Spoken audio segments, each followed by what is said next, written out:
Hello, my fellow Westorians. It is another lovely Sunday, and I'm Aziz. With me is Ashaya. This is Valar Rereadis, where we look for the foreshadowing we missed, new depth in the world building, a better understanding of the plot lines, greater familiarity with the characters, and more fun than you can fit in all. I can't do that with one hand. 7 hells. So, look where I am, everybody. Some of you guys may recognize this background. A lot of you guys will recognize this background. And I've mentioned ahead of time where I would be. For those of you who heard, I am near Boston at the Radio Westeros house. A lot of you guys recognize this background, like I said, because Lady Gwen has been in front of it many times. And I'm hanging out with them at their lovely home here with their excellent cats. And there is a lot of snow here. This is new for me. I'm a dork about snow because I don't see it very often living in the South. We have probably seen snow maybe once in the last 2 years. I don't remember. That tells you a lot that I don't even remember when the last time I saw it was. But so I'm very grateful to be able to be up here and broadcast from their spot. And of course, I hope all you guys are ready to deal with another great set of chapters because we have that coming.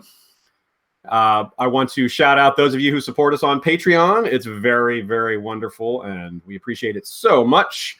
And you can become a patron through patreon.com/History of Westeros.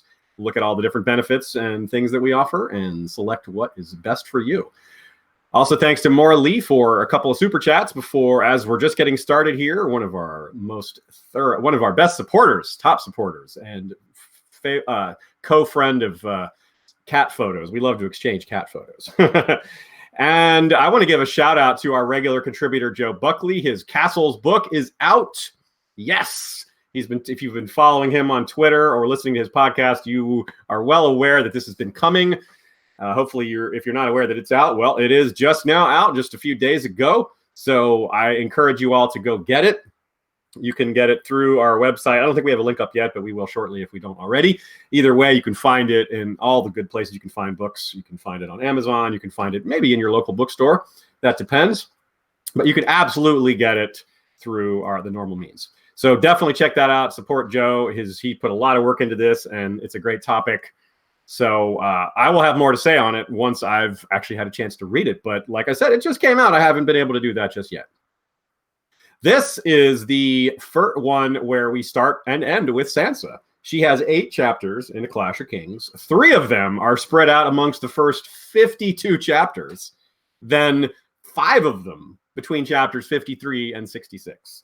Of course, that's the effect of the Battle of Blackwater. All 5 chapters of which are next week. This week, 3 of the 6 chapters are set up for the Battle of the Blackwater. And so before we get started and read the chapter titles, look who it is. Look, we've got it's Lady Gwen. Hey. And she's so nicely bringing me coffee, which you guys know I can't function too well without. So totally necessary. Thank you very much. You bet. All right. So this week we have Sansa 4, The Gang Lights Fires of All Sizes, a.k.a. the one with Sansa's coming of age. That's right. No, I was muted still in OBS. Oh, I could hear you. Yes, you could hear me. Not so much everyone else. All right. John 7. The gang shares dreams, a.k.a. the one with eagle versus wolf. Tyrion 12. The gang kidnaps the wrong sex worker, a.k.a. the one with fake news of dead Starks. Catelyn 7. The one where there are no men like me, a.k.a. the gang frees the Kingslayer. Theon 5, the one where Asha passes through, a.k.a. the gang murders their own. Yikes. And finally, Sansa 5, the gang sings a pre-battle hymn, a.k.a. the one where Cersei explains the dearth of sacking songs. Yeah, that certainly is the case. So there's the Dream Team, a concept a lot of you have heard of, mostly related to sports, but other things too. Here we have the Dream Theme. Bran has been having them for a while now. It's not new for him, but he's finally accepted them, and they're coming more often, so there's still a bit of a change for him. Soon he'll have another major awakening down in the crypts where he'll reach out to Jon, who will have his skin changer awakening via, of course, the dream. So that's all in this chapter. I mean, this episode, rather. Arya's been having a few brief wolf dreams of her own, Sansa is plagued by nightmares of the riot and other horrible things that have happened recently to her. Stannis dreams of his brother's tent a little bit before this. That's obviously not this chapter. But now Theon's having a lot of dreams too. He's having really bad dreams, understandably. But there's a little bit of supernatural element to them, perhaps. And that's peculiar. With that, we have other pairings like comings of age and changing of character direction. So some pretty strong themes this time to keep an eye out for. Starting off with Sansa 4, the gang lights fires of all sizes, aka the one with Sansa's coming of age. Several of the fires are told of in the opening line. The southern sky was black with smoke. Yeah, it's like fighting fire with fire, because Stannis and Tyrion's clansmen are like setting fires like at each other. if at each, you can set fires at people. That's what's kind of happening. And Sansa, of course, burns half of her own bed. So while they're burning things on the other side of the river, she's burning on her side, trying to cover the evidence of what she calls her body's betrayal. Another fire lit off screen, but told of in this chapter, is Melisandre burning the weirwood at Storm's End. It's casually mentioned by Dantos, but it's pretty shocking for such a thing to do, though it's not shocking in that it's surprising, because it's not the first time Stannis burns something or Melisandre burns something, not even the first weirwood that they want to go for. Dantos tells her to be brave, that despite Stannis' numbers, she'll be safe once, quote, his friend returns. And that's actually pretty true, because when Littlefinger shows up, he'll be with the Tyrells and Tywin, and that will be quite enough to beat Stannis, especially with the element of surprise. But whether that actually makes her safe, well, that's a different point. But it maybe at least makes her feel a little better in the meantime, but not much, because she's having nightmares of the mob, and it was terrifying. So this is an entirely normal reaction to have nightmares about that thing. And Sansa's already been having nightmares before that. She was having nightmares about her father's death, about Lady's death, about her future with Joffrey, and now this. So coming of age is not a good thing, because she has to marry Joffrey, and she knows that the minute she comes of age, I mean, Joffrey flat out said, when you come of age, I'm going to put a boy in your belly right away, and that's terrifying, because she hates Joffrey, and who wouldn't hate Joffrey? Instead of what should be a mix of fear and excitement rather, she getting older is only fear. It's only scary. There's no excitement to it. Here's a great line but sad line that encapsulates what it's like for Sansa just every day. Sansa could go where she would, so long as she did not try to leave the castle, but there was nowhere she wanted to go. Right? That's really sad. She has that freedom, but that's kind of partly the point. They know there's nowhere she can go, or that she would want to go even. And so they're not too worried about it. More on that later, though, because they probably should have been more careful with Sansa. Her interaction with Sandor is, of course, a huge part of this chapter, too. I've got my hound shirt on in honor of that. And it comes before she wakes up bloody. She talks to him, then she has her dream. They bump into each other a lot, it seems. And we know she's not looking for him, because it's her point of view. And there's no I wonder where Sandor is. I'm going to go find him. But if we had a Sandor point of view, we might find him wandering towards where Sansa might be. The fact that they bump into each other so much might be not such an accident. Sandor might be seeking her out. We know he does sometimes, for sure, but some of these other ones are a little more ambiguous. But I'm starting to suspect that maybe they weren't so coincidental after all. Now, she looks him in the eyes and really sees him for the first time, and has a really great read here. This is such a good line. She made herself look at that face now. Really look. It was only courteous, and a lady must never forget her courtesies. The scars are not the worst part, nor even the way his mouth twitches. It's his eyes. She had never seen eyes so full of anger. Yeah, because that is more important. What they look like on the outside is not as important as what they're like on the inside. And in this case, the eyes is, it's been a long-term concept to say the eyes are the windows to the soul. And, whether or not you believe that, it's true that you can read a lot in someone's eyes. And reading people and understanding what drives them, what moves them, what scares them, this is crucial to playing the Game of Thrones. It's a really key part of the overall strategy used by Varys and Littlefinger. Effectively, they're very good at reading people, manipulating them based on those reads, finding out what they want, finding out where their weaknesses, their failings, their desires, all these things that they do really well. Let other people try to do these things, but aren't as good at it. Varys and Littlefinger are probably the best at it. There's some other characters who are quite good at it too, but this is an early sign of Sansa displaying that same talent for playing the game, for reading people. As for what's actually said between Sansa and Sandor, she says she should have thanked him for saving her, which, that's a fair point.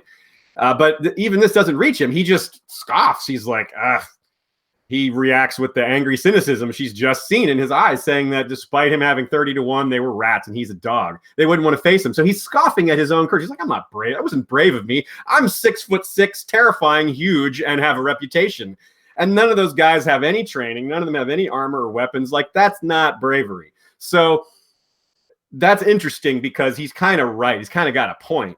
But it's also just kind of rude because it's just being, it's just general courtesy. She's not like lying to him. She really is thankful. Anyway, there's some nice parallels to Sansa's mother's last chapter, which is 3 from now. Themes of truth and duty, and again, seeing who someone really is. In this chapter for Catelyn that's coming up, she's going to talk to Jaime. And some of the things he says are mirrored or reflected by Sandor here. Both of them are great at killing, and they're both very cynical. And those two things are related, meaning the fact that they're cynical is partly because of all the killing. Sandor has risen high in the world because he's great at killing, and that tells him everything he needs to know about the world. He also enjoys killing, or so he says, but he's wrong that other men enjoy killing. Well, he says all other men enjoy killing. He's not wrong that some do. He uses Ned as an example, and we know that Ned doesn't love killing. We know that it makes him feel a little dirty. He goes and sits in the Godswood and cleans his blade and kind of prays. He doesn't take joy in killing. And Sansa, to her credit, reads that. She's like, yeah, I don't really buy that. I don't think that about my father. So Sandor is constantly angry. That's well established. But this particular night is worse because of the stress of the coming battle. He claims it doesn't bother him, the thought of death, but he doesn't really conceal his hatred of the fires. And we know that's probably the thing bothering him most about this. So, quote. True knights protect the weak. He snorted. There are no true knights, no more than there are gods. If you can't protect yourself, die and get out of the way of those who can. Sharp steel and strong arms rule this world. Don't ever believe any different. Add all this up because Sandor doesn't just hate the world because his brother burned him and later got knighted, and he doesn't just hate the world because of a lot of these other things. It's more complicated than that. He's a man that loves to kill and sees the evidence all around him that the best killers and those who command them are the real, quote, winners in life. And that's a harsh reality, and it's hard to argue that he's wrong. And he is prepared for Sansa's reaction to this. Quote. Sansa backed away from him. You're awful. I'm honest. It's the world that's awful. Now fly away, little bird. I'm sick of you peeping at me. So yeah, while I'd agree the man has a point about how awful the world is, that is not an argument for making it worse, nor is it any kind of guide on how to handle social interactions when you're talking about it, right? We don't just all run around shouting out uncomfortable truths at all times. Every single person has at any given moment a lot of things that should not be said, at least not at that moment. There's tact, right? Sandor doesn't really have that. We don't just, every truth needs to be guided by tact, timing, things like that. Now, perhaps beyond any of that lies a truth too hard for even Sandor to face, which is ironic given this is the chapter where Sansa finally takes this good long look at him, which is that he does have love in him. He doesn't want to soften. It's easier to exist in his state of traumatic anger because it's a great defense against facing the evils he laughs off as just part of the world. If he gives in to what he really believes, that would, that might just break him in a sense. So it's easier. It's like a defense mechanism to see, well, I'm just doing what everybody else does. I'm just better at it. It's an easier truth to face than the alternative, which is that he could be a good person. He could turn around. He could do good. He can't fix the world, but he could help. He could be on the side of people who were doing the right things. And beyond that, even though he's just into Sansa, not necessarily. I'm not even talking about romantically, which is an element that could be there too, but he does kind of respect her. And the two of them do have a lot in common too, which he may sense on some level. He probably has nightmares, and he knows she does, and she talks about hers. And well, he's definitely lost family, and so has she. So they have circumstances in common.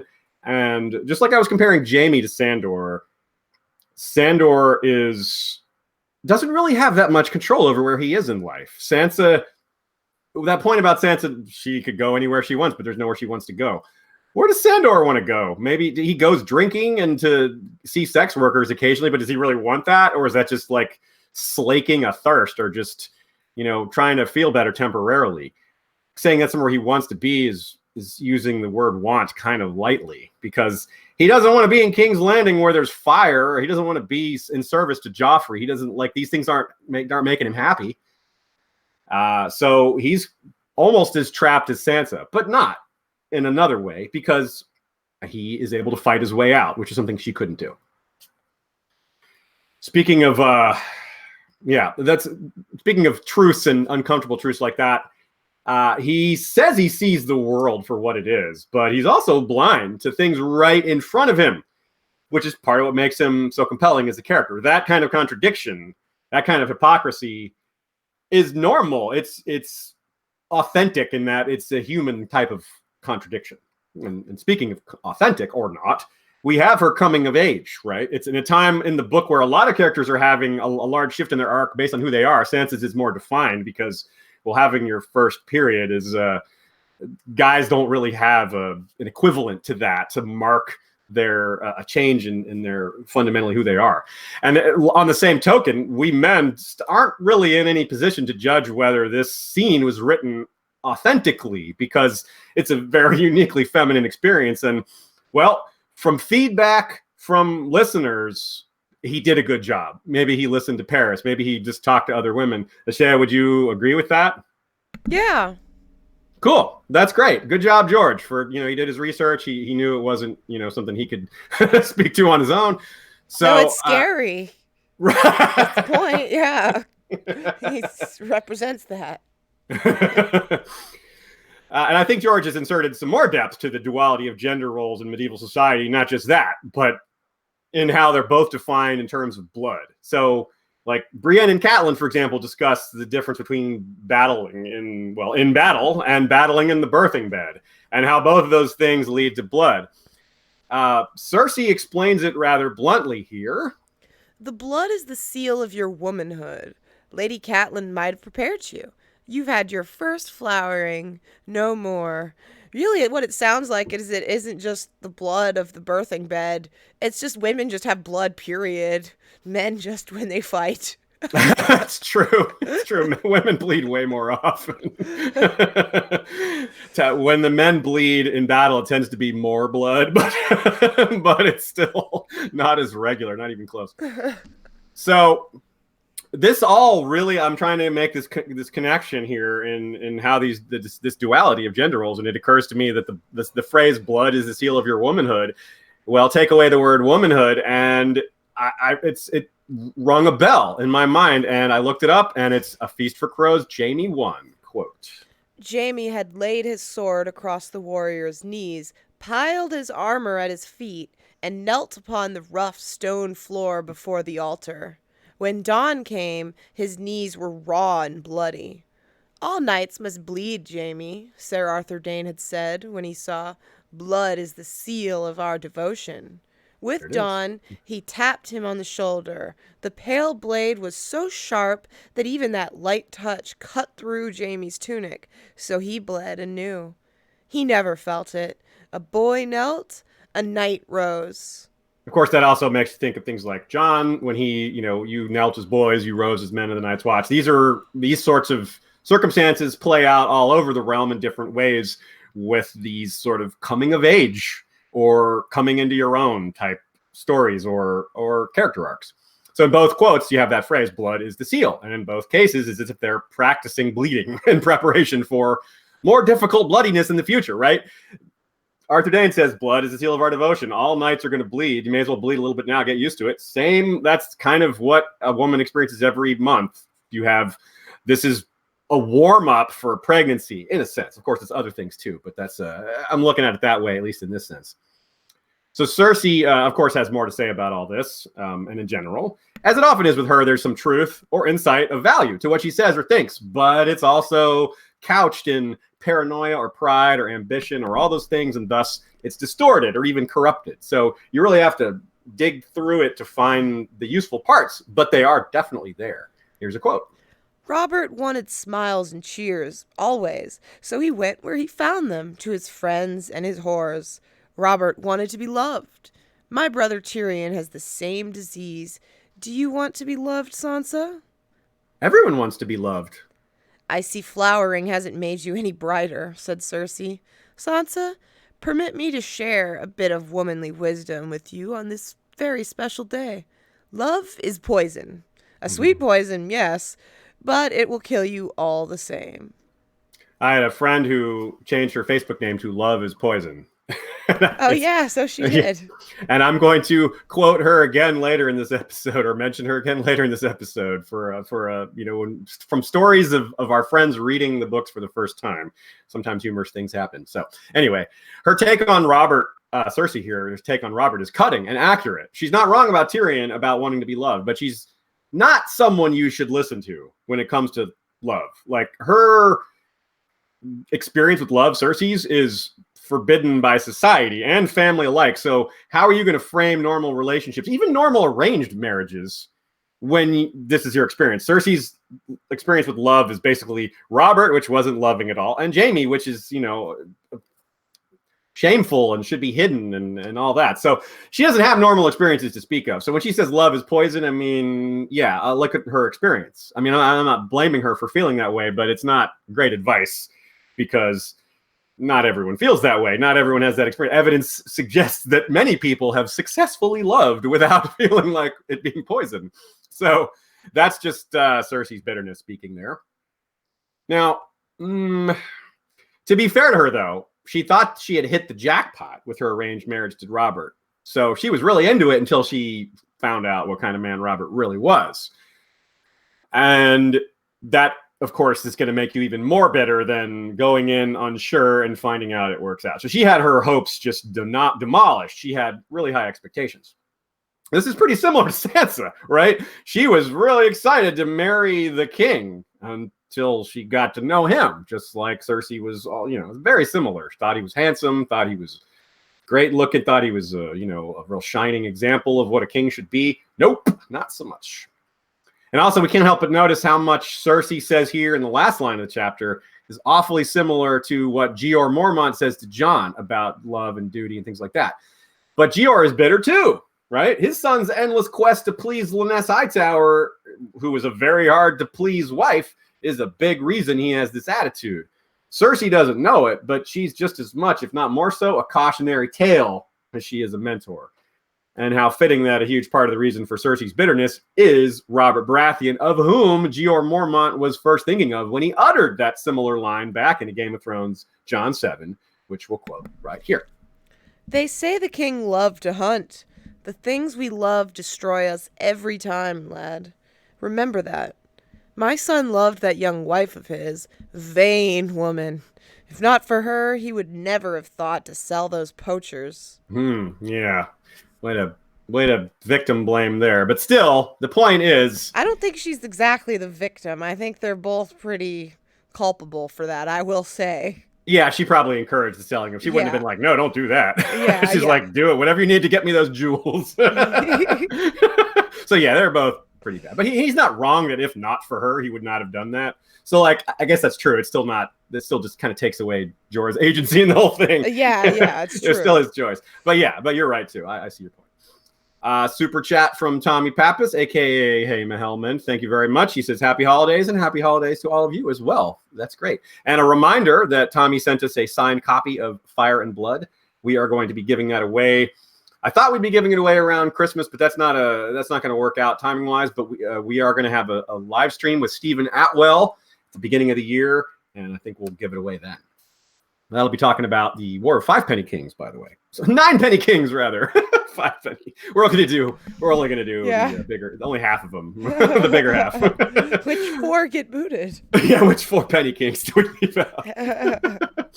That really sounds like it's more of a Nickel King situation. It's true, which is a higher denomination. So preparation from the Blackwater, Battle of Blackwater really starts here. I mean, there's other stuff a little bit before, but this is where it's people are really starting to feel it. And it's not just Sansa thinking about it and other people. And it's not just Tyrion making battle plans, which that's been going for a while. I'm talking about the city really getting the mood of how, oh God, this is about to happen. Really love that as Catelyn has already been used as a camera perspective on the Whispering Wood and the Battle of the Fords, where Sansa's going to be taking that role over from her mother. It's kind of neat. Now it's here's a quote that Joe Buckley pulled that I think is pretty neat. I hadn't caught this one. It's a long sail from Storm's End. The fleet will need to come up Massey's Hook and through the Gullet and across Blackwater Bay. Perhaps the good gods will send a storm to sweep them from the seas.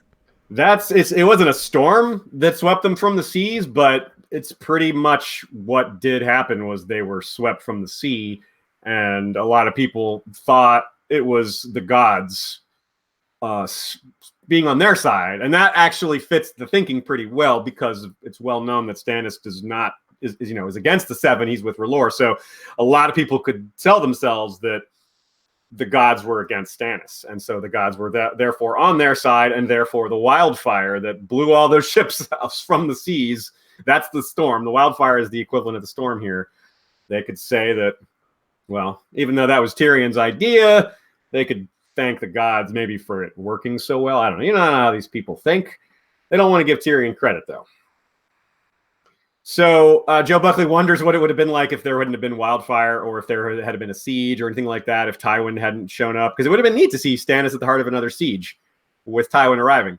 But we still will probably get to see Stannis in a siege with starvation and all those great things, all the things we love seeing a castle siege. Because I think he's going to take Winterfell, and then he's going to be kind of besieged by Winter and perhaps the undead. So, yeah. It all comes back around again. So something about Dantos here, and well, really it's Littlefinger, his delaying tactics. Dantos is right, I guess, sort of, that it would be really hard to get Sansa out of the city right now because the city's on lockdown. But it could have been done earlier. And instead, it's kind of awkward to Littlefinger wants to keep Sansa for himself, and Dantos is trying to keep her safe, that they're hanging out in the city that could easily be sacked. But yeah, it's just more Littlefinger treating her like a commodity, really, rather than as a person. So maybe that's not such a big deal after all, but I think it's worth considering.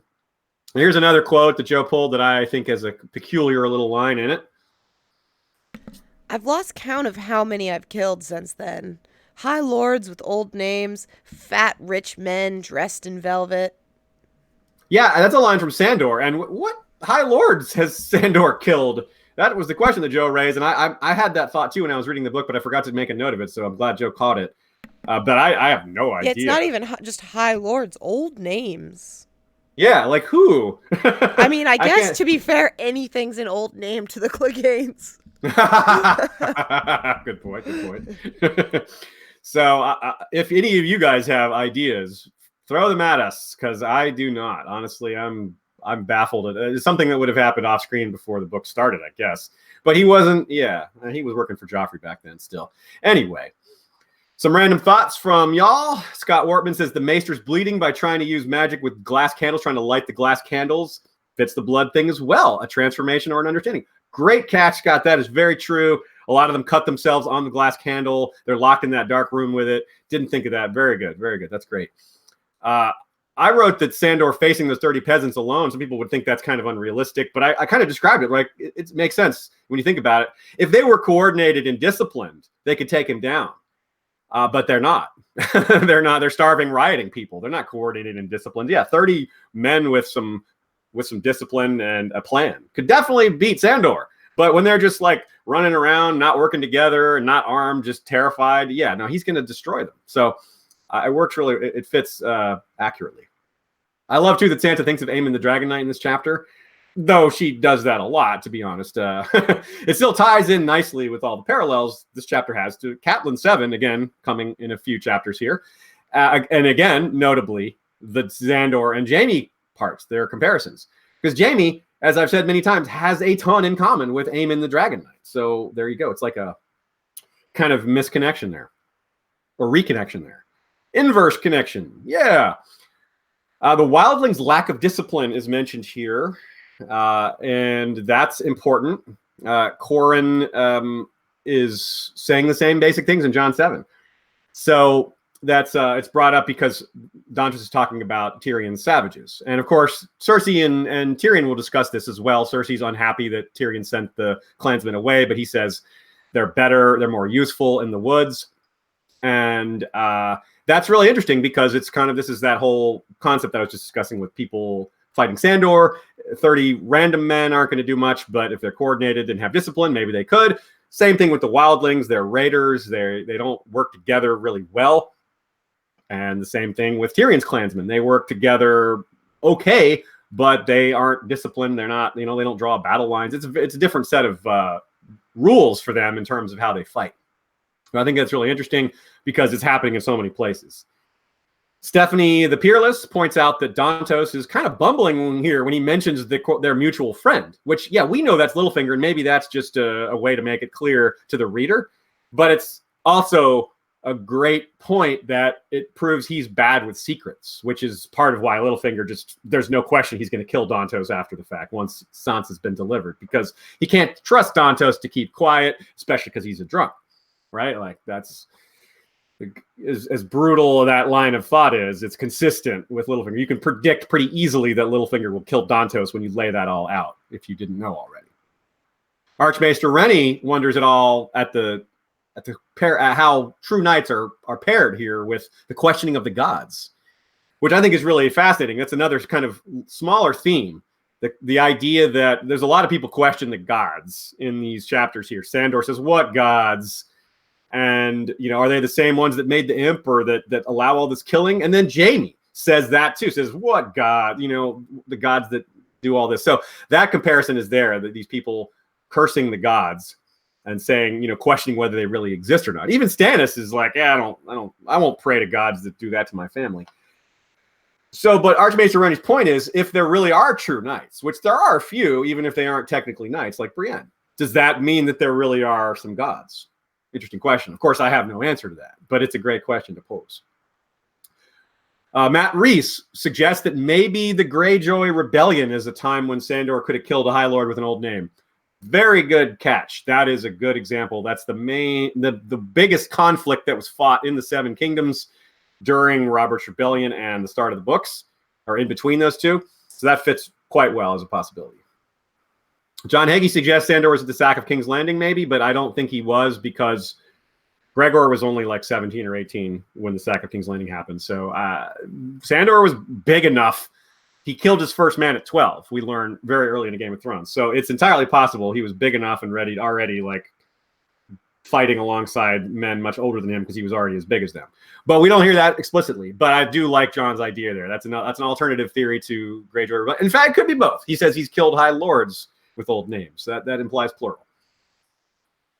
Okay, that's it for Sansa 4. Moving on to probably the biggest chapter of the week, the one that I think has the most open questions, at least. The one that we have the most puzzling through to do. Jon 7. The gang shares dreams, a.k.a. the one with Eagle versus Wolf. Again, huge chapter. Turning point for Jon and his arc, and all of A Song of Ice and Fire, because it deals with his endgame, which is one of the most important endgames, probably. His relationship with the wildlings, his future leadership of not just the wildlings, but of everyone that he will be leading later. And mixed into all that, we have the supernatural. So it's also the one with Jon's first wolf dream. And that dream contains a tree and his brother Bran and a very angry, violent, and dead Orell the Eagle. The chapter starts thusly. It was dark in the Skirling Pass. And it's also the chapter where Qhorin Halfhand talks a bit like Arthur Dayne. Quote, "And now they come," said Qhorin. That's a lot like, "and now it begins." No one says, "No, now it ends," but it's the last line of the chapter. So the chapter ends. So George is like, "No, now it ends." So the gang is running for their lives here. And for the most part, they they don't succeed in running for their lives. Their odds of survival are so bad, Squire Dalbridge stays behind to sacrifice himself and to buy them time. And he, like the rest of this party in black, is a distinct parallel to the men in white who gave their lives for the same person, Jon Snow. And if Qhorin had already conceived the plan for Jon to join the Wildlings prior to the next chapter, when he, reveals that plan to Jon, then arguably Qhorin has already decided that Jon's life is the most precious of their group. Very similar to the Tower of Joy. How beautifully does that fit the aftermath at the TOJ? After all his protectors are dead, he's taken in by a new protector, but only because he pretends to be someone he's not. He's not doing the pretending himself. He's just a baby, but still his identity, his attitude is concealed. Just as the Kingsguard are killed by the men who take in Jon, these brothers of the Night's Watch are killed by the men who take in Jon, the Wildlings.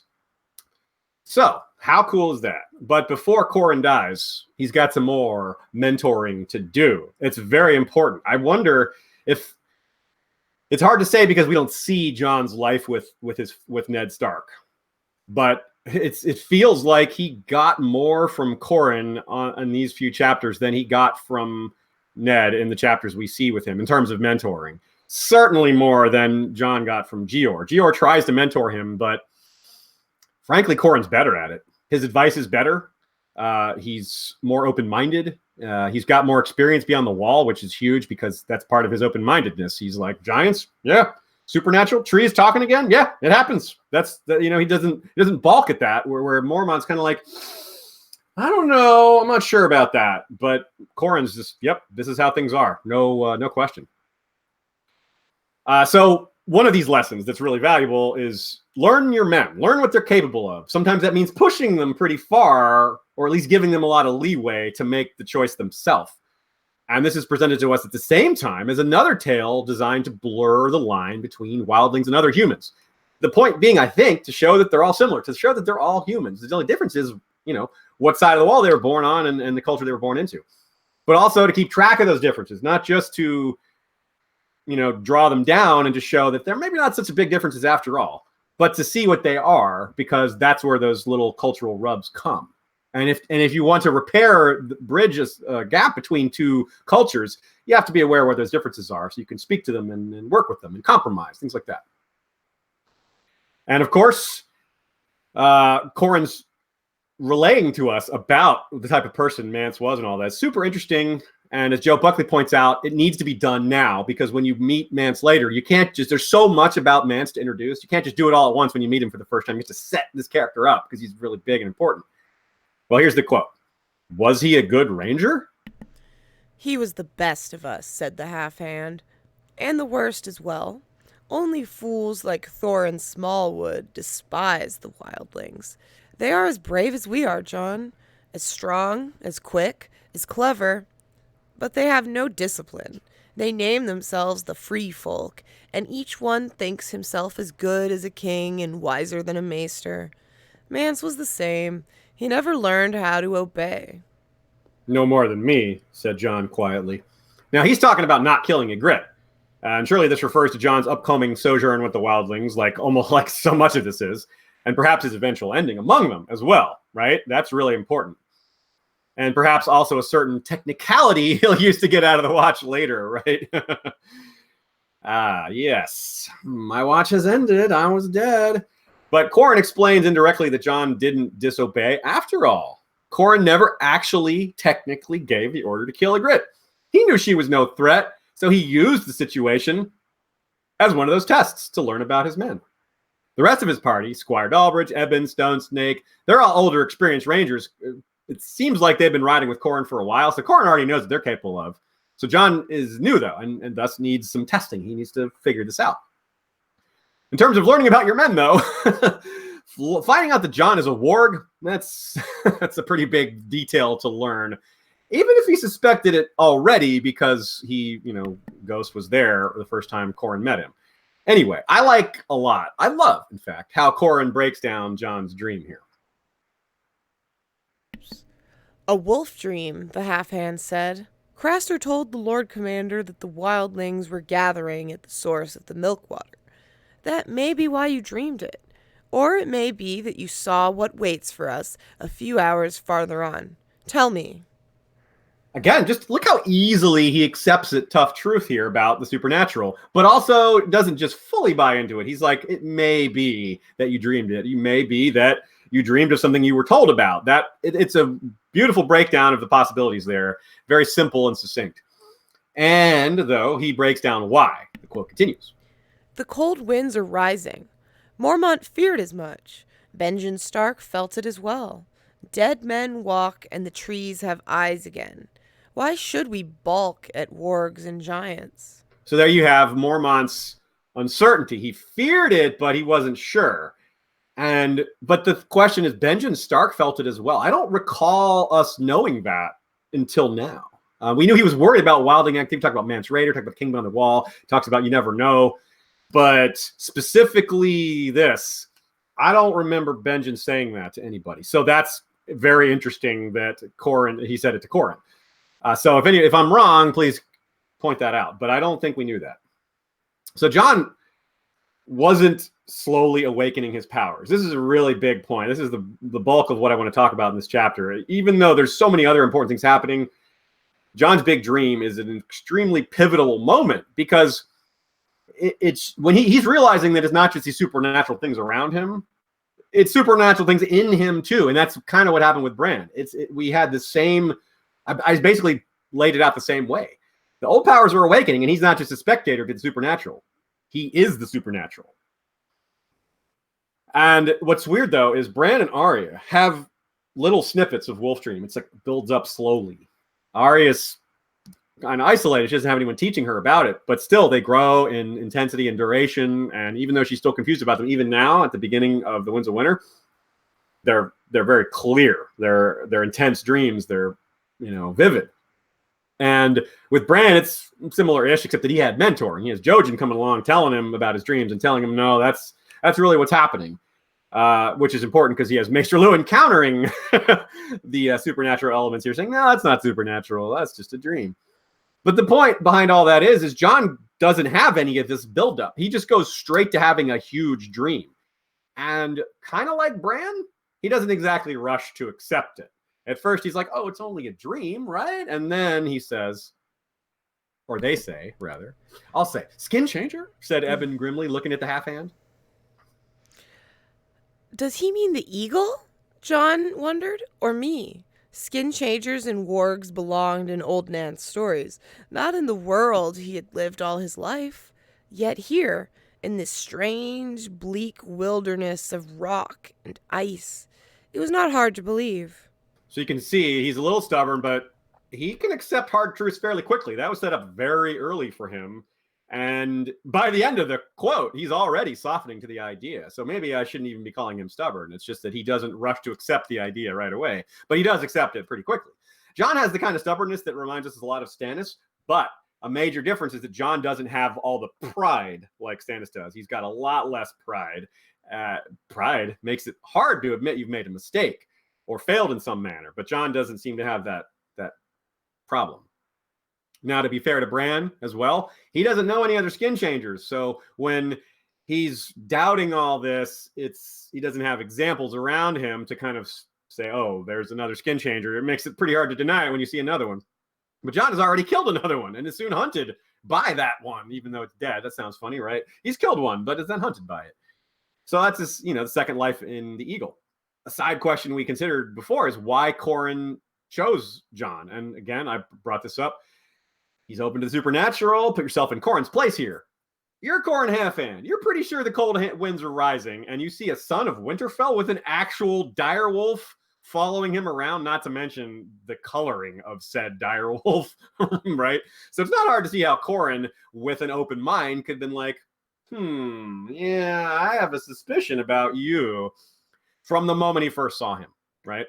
So that's a nice contrast to how other skin changers identify Jon, which is through magical means. It's not just a piecing together the evidence. They just seem to know. It's like a sense they have. But Corran, yeah, he doesn't do that. So it's basic compared to the supernatural. That's the point, right? It's yeah. I said that Corran figured it out with with common sense and logic. Maybe that's not so common after all in Westeros, especially the open mind part. The wolf dream reveals what Jon is to Qhorin and the rest. It makes it very hard to deny, but they have no way of knowing that that's really what it is. And they definitely don't know, at least until late. They learn that it's real pretty quickly, but they don't know that it's his first wolf dream. That he's so put off and unsettled by the experience of his dream might cause them to realize that. It might be like, he sure is acting like he hasn't done this before. And, well, they'd be right if they thought of that. So, like, Bran starts to get longer and longer dreams, gets more and more control over Summer, gets more and more control over other animals.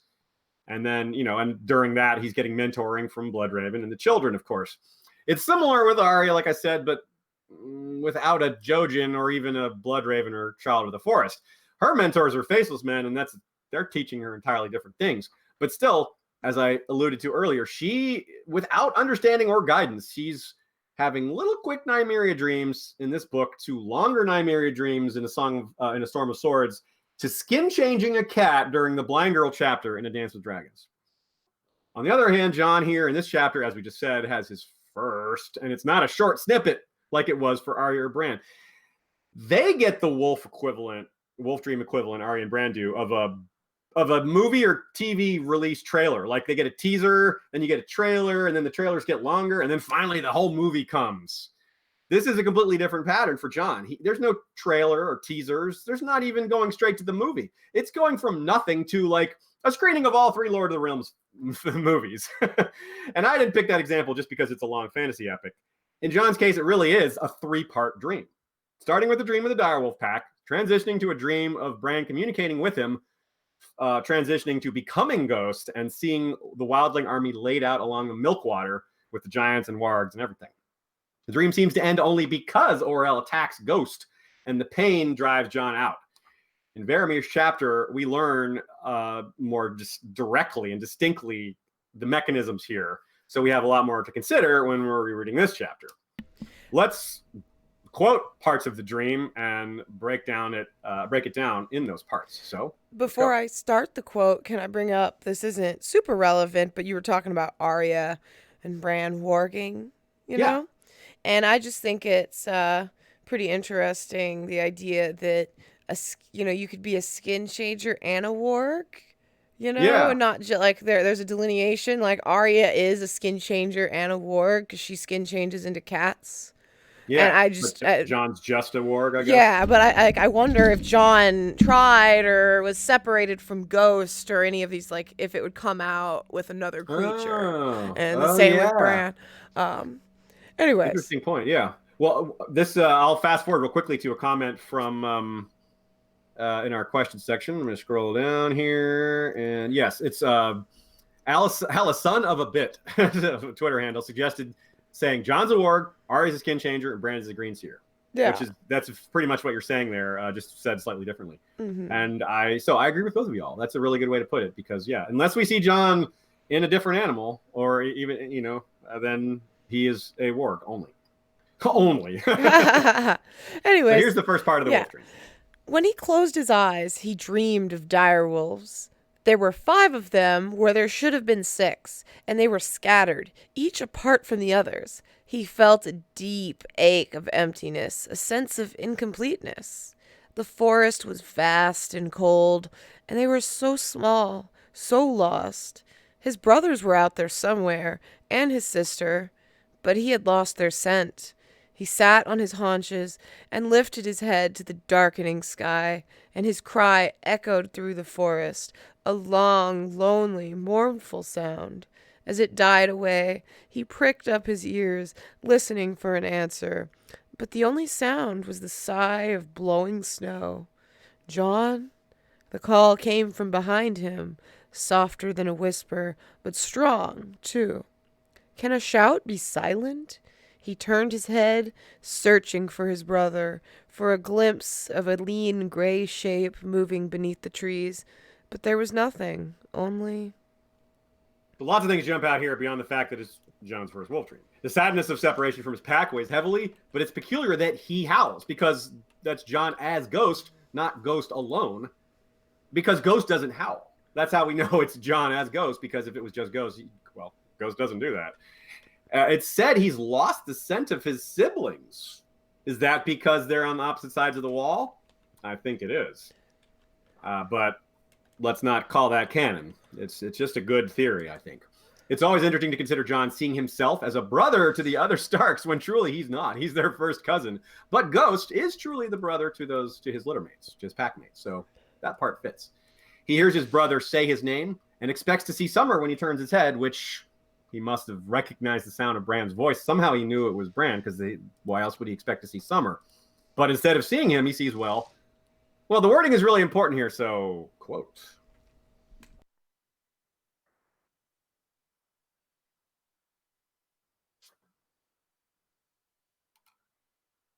Ashaya?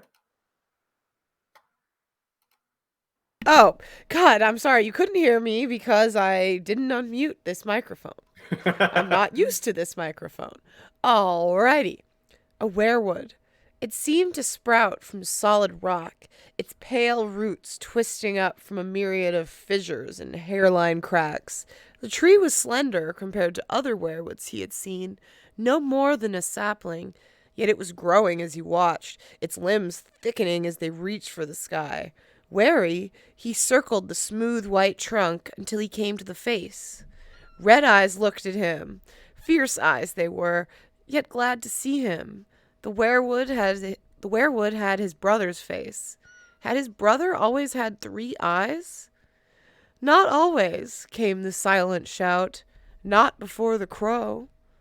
He sniffed at the bark, smelled wolf and tree and boy, but behind that there were other scents, the rich brown smell of warm earth, and the hard gray smell of stone, and something else, something terrible. Death, he knew. He was smelling death. He cringed back, his hair bristling, and bared his fangs. Don't be afraid. I like it in the dark. No one can see you, but you can see them. But first, you have to open your eyes. See? Like this. Can anyone else, I just have to ask, hear my cat meowing? I can. Okay, well, anyways, yeah, he's behind it all, there was also a cat. So that's why I was laughing a little as I read that. He's so cute. Yeah. Okay. And the tree reached down and touched him is the last line. So the touching is like awakening. Jon doesn't have, like I said, Jon has no other dreams like this. Even, and I don't mean that this is his first wolf dream. I mean that he doesn't have dreams like this later. So that's further evidence that it was Bran reaching out to him. And it refers to Bran's own awakening. He says, not before the crow. So that's when he had his third eye. Now, the death part, well, reason that he's smelling death is probably because Bran is in the crypts right now, right? Ditto the sprouting from solid rock because the weirwood, because Bran is down in stone crypts. So that makes sense. Though it's interesting how strongly that feeling of death is, that it's something terrible, which is that I don't know that it would be something terrible if you're just having these corpses lying there. It's not like there's killing we're talking about, but so that might be some vague foreshadowing for the crypts of Winterfell being something terrible because they might rise. Now, here is the other side of this, supposedly, which is Bran 7 later in this book, where he thinks about this dream from his point of view. Quote, "Here in the chill, damp darkness of the tomb, his third eye had finally opened. He could reach Summer whenever he wanted, and once he had even touched Ghost and talked to Jon. Though maybe he had only dreamed that." Yeah, maybe he had only dreamed that. So that's peculiar, right? That Bran thinks that he only dreamed that? This seems to connect the dot, but I have questions. Jon thinks he sees Bran in his dream, then Bran seemingly confirms it on his end, but why is he so unsure? Why does he think maybe he had only dreamed that? Because this was a very intense, specific dream, and he hasn't been having trouble remembering his other wolf and crow type dreams, that at least not that we can tell. I wonder, so for a while, I wonder what it looked like on Bran's side too, though. Yeah, me too. Was he a tree in it? Yeah, maybe it wasn't as intense on his side, but regardless, even if you set that aside, he's awakening Jon's powers, it appears. Like, how is that something a fledgling green seer? Like, he can barely control Summer at this point. So how's he awakening Jon's powers? That's peculiar to me. and then it just is magnified by the peculiarity of him not being able to remember it very well. So even if we set aside the memory part, we still have this issue of how does he do that? That's seems like a powerful thing to do. Like it's maybe what Bloodraven did to Euron or to actually did with Bran here when we saw that in his coma dream. So we have to open ourselves to the possibility that there's something else going on here. One theory I've seen is that it's another being pretending to be Bran, like Bloodraven. But I don't really like that idea because why? What's the point? Nothing about this dream has to be Bran. He's waking, Jon just finds himself looking through Ghost's eyes and has that part of the dream that accomplishes the goal, right? Why does the dream's not going to fail because he doesn't see Bran in it? So I don't see why that matters. I just don't understand what Bloodraven's endgame would be or why he would care about masking his own presence in this dream. So what we might be left with here is a case of future Bran impacting the past. As tinfoily as it may sound on the surface, I just can't think of anything else. And you guys know I'm not a fan of time travel stuff. So, I wouldn't go there unless I kind of had to, or at least unless I really think the evidence leads there. And I'm not sold on that. I wouldn't go to the past either. I like the internet too much. But you can bet on sports like Biff Tannen. I don't think I know the results of sports games enough. Oh, good point. You got to take an almanac back with you, like Biff Tannen. Yeah. I guess there are almanacs still. I don't see them ever. Good point.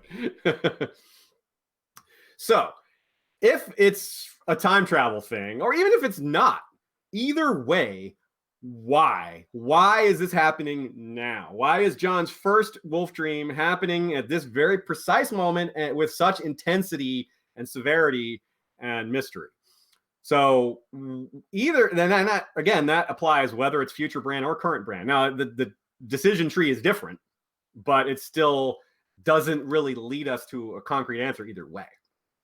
In other words, okay, so let's talk about the timing first. It's not like I have a to-do list and 5 items down is wake Jon's skin-changing powers or his warg abilities.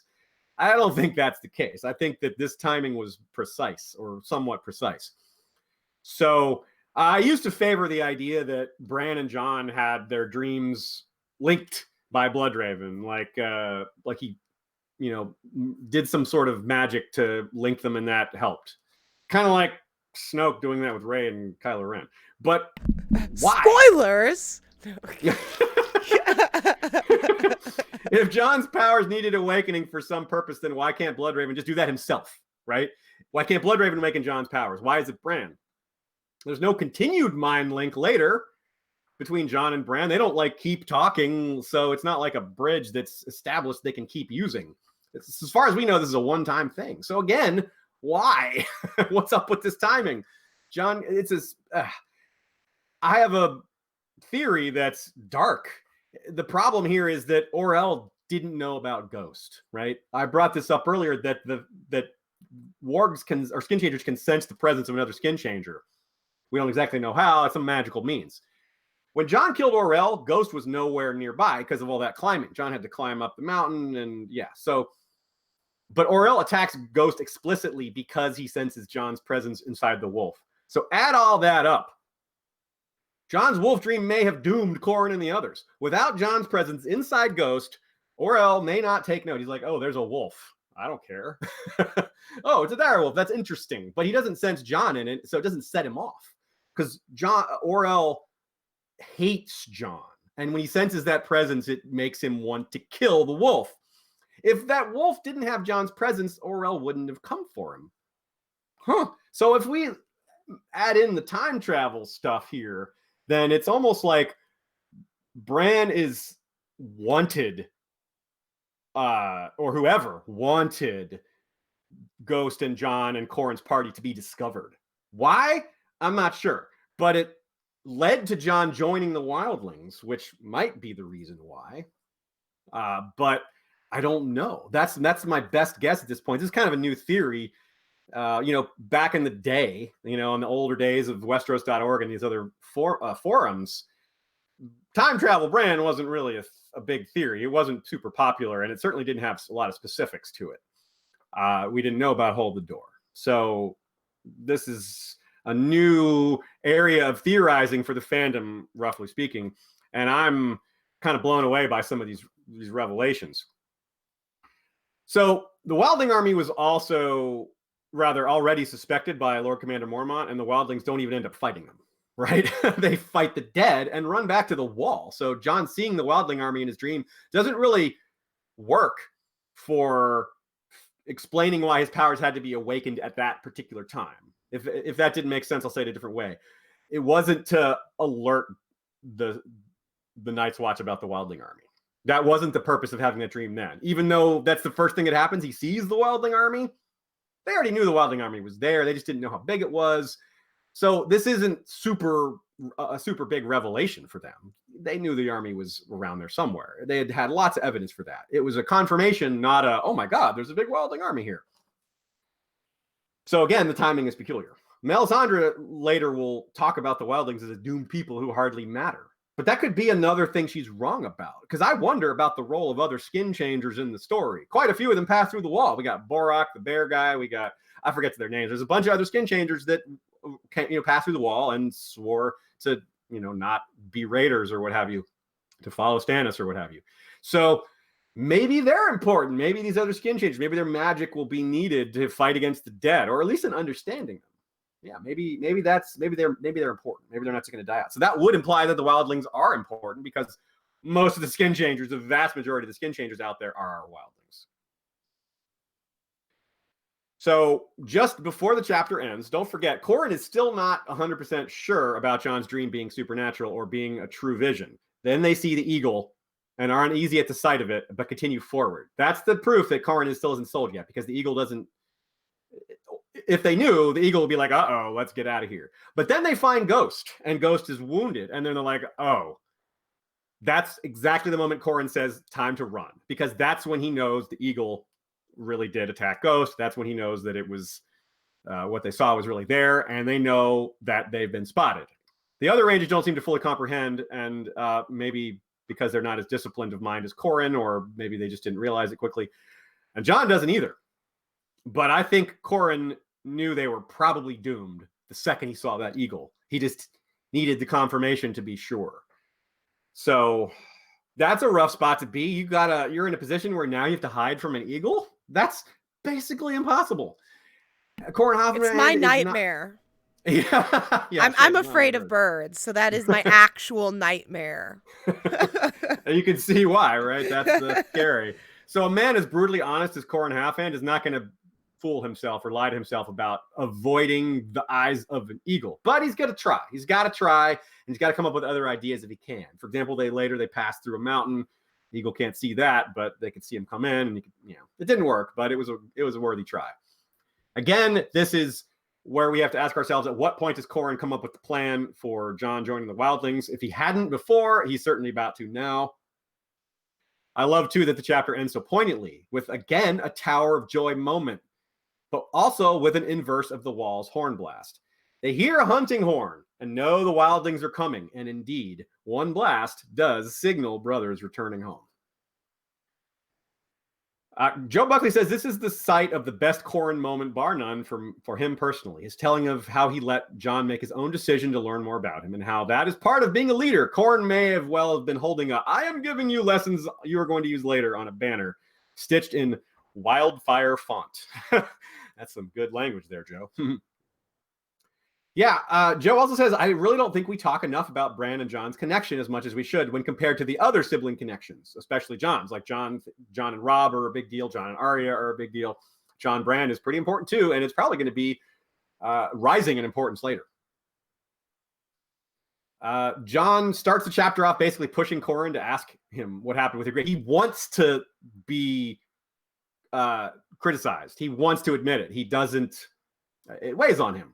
It's a very Ned moment, which is common-ish for Jon.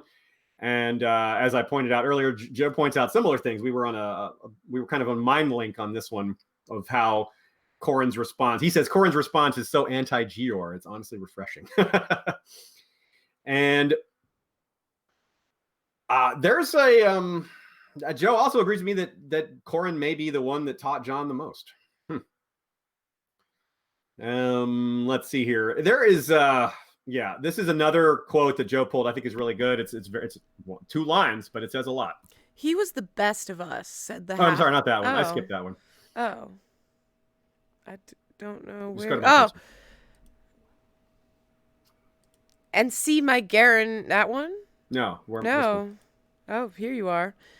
This is no army, no more than it is a town. This is a whole people come together. Sorry, y'all, that was my fault. But even with this yes, sudden his revelation, cursor wasn't in the same spot, okay? I moved it before you saw it. I said it anyway. Even with this sudden revelation of immediate danger, we get hints of how Jon sees the wildlings as a people, not an enemy, thus laying more groundwork for Dance. That's really important. A couple comments from y'all. Seabell says, Jon and Corran's conversations remind me slightly of Jaime's interaction with Loras. Oh, very good. Yeah. When we get to that, we'll look back on this and do that. Take a look at that detail. Well, look at that with more detail. From our Facebook group, I just want to point out great conversations happening on our Facebook group. This one isn't directly related, but it is indirectly related because we're talking about Jon's identity here. And he started a great thread about whether Aemon or Benjen knew about Jon's identity. Good example of the type of discussion we have on our Facebook group. Stephanie the Peerless has some alternate interpretations, which is good of the dream, because this is important. We need to do this because if it's time travel Bran and not Bran in the crypts right now, then the stench of death and the darkness and the stone werewood have different meanings. So what are some of these alternate interpretations? Well, the stench of death could be Bloodraven's cave full of skulls, right? That definitely fits. The stone werewood, that's a little tougher, but werewoods turn to stone when they're old. So maybe it's just that. I don't know. That doesn't work quite as well, but it kind of works. And the cave is stone, and there's werewoods, outside and inside. So it could be it. It could be. Also, I should have mentioned this when I brought the Facebook group. We now have a Slack. It's for patrons only right now, but we're also going to open up a Discord eventually, and that will be for everyone. But I haven't done that yet. But Pat Riley, aka Sir Slorp, is the one who designed our Discord, and he's curious, so I thought I'd mention that now. And we will. I think we'll launch that as soon as I get back from Boston. Actually, I don't want to do it when I'm out of town, but yeah, there's no more reason to be waiting. So yeah, we'll get that launched. I kind of want to do it at the same time as Slack, but 2 at the same time is a bit rough. So space them out about 2 weeks, and then we'll be getting going. I definitely want it out before Storm of Swords, which certainly will happen if we get it done this month. And also from Here Be Dragons, a super chat saying Ashea is the best. It is known. That is definitely true. It is known. And Matt Reese says, maybe when you're in the Werewood net, you're connected to all of the history at the same time, including your past self. So Brandon Werewood interact with Jon means Brandon Winterfell sees it as well. So and maybe there's it's time. Maybe we're thinking about this wrong. Maybe it's not future and past and now, that it's just all a continuum. There is no future or past. It's just all a timeline or all just a continuum. Man. Yeah, whoa. You got to take a hit from the bond before you think about that one. Or something stronger. Yeah, or something stronger. Take some shrooms or something. Take some, werewood paste or shade of the evening. Paste. Exactly. Let's stay in world here. And yeah, because that is kind of what the sense we get from when Bran starts to look through the werewoods in A Dance with Dragons more specifically and more thoroughly. There is this timeless quality to it all. The werewood just is, and it's kind of timeless. But so that's a good idea to consider it in this light. That is it for Jon 7. As I said, that was probably the biggest one we're going to do today, but we've got lots more to go. Tyrion 12. The gang kidnaps the wrong sex worker, aka the one with news of dead Starks. There's quite a bit more good food porn in this chapter, and with that, we're reminded of the extremes in this society. A meal this lavish while a city starves. And Tyrion thinks of it thusly. Pod dressed him for his ordeal in a plush velvet tunic of Lannister crimson and brought him his chain of office. Before this ordeal of a dinner, Tyrion gets the same fake news others do, the same that Kat's going to get in the next chapter, which is more relevant to her. Bran and Rickon are dead, and everyone knows that will provoke a response by King Robb. But Tyrion is more interested in Cersei's response, which is Tyrion kind of wearing blinders when it comes to his sister. He's always focused on one-upping her, and so is she, focused on one-upping him, or worse. As we saw in Sansa 4, a mere 2 chapters before this one, Cersei is getting more and more paranoid. And that's when she's at her worst and most violent. She'll be even worse than this worse later when there's even less in her way to check her and more for her to fret about, particularly the Tyrells and other things like Oberyn Martell and things like that. She takes Alayaya hostage instead of Shae, and even taking Shae wouldn't have changed much because though Cersei doesn't believe it, Tyrion wasn't going to do harm to Tommen or Joffrey. He wasn't. During the Battle of Blackwater, Joffrey's visor is open, and Tyrion's like, close your visor. I don't want you getting hit by an arrow. Like, that is not the kind of thing that someone who wants Joffrey dead would do. He'd be like, yeah, keep that visor open, bro. Hopefully an arrow takes you out. You definitely don't tell him to close your visor if you hope he dies or if you want him dead. That's just, it's a small, subtle moment, but it's pretty clear that other people are suggested killing Joffrey around him. Tyrion doesn't like that idea. He just thinks it's monstrous. Or at least he's just not willing. Maybe he doesn't think it's monstrous. He's just not willing to do it. At least not at this point, right? He certainly has darker thoughts about Joffrey later. Now, again, so with the hostage situation here, she's threatening him into doing something he was going to do anyway. So he does something he'll do many times in the series. Be the monster they expect him to be. Basically the quote here. If she thinks me such a monster, I'll play the part for her.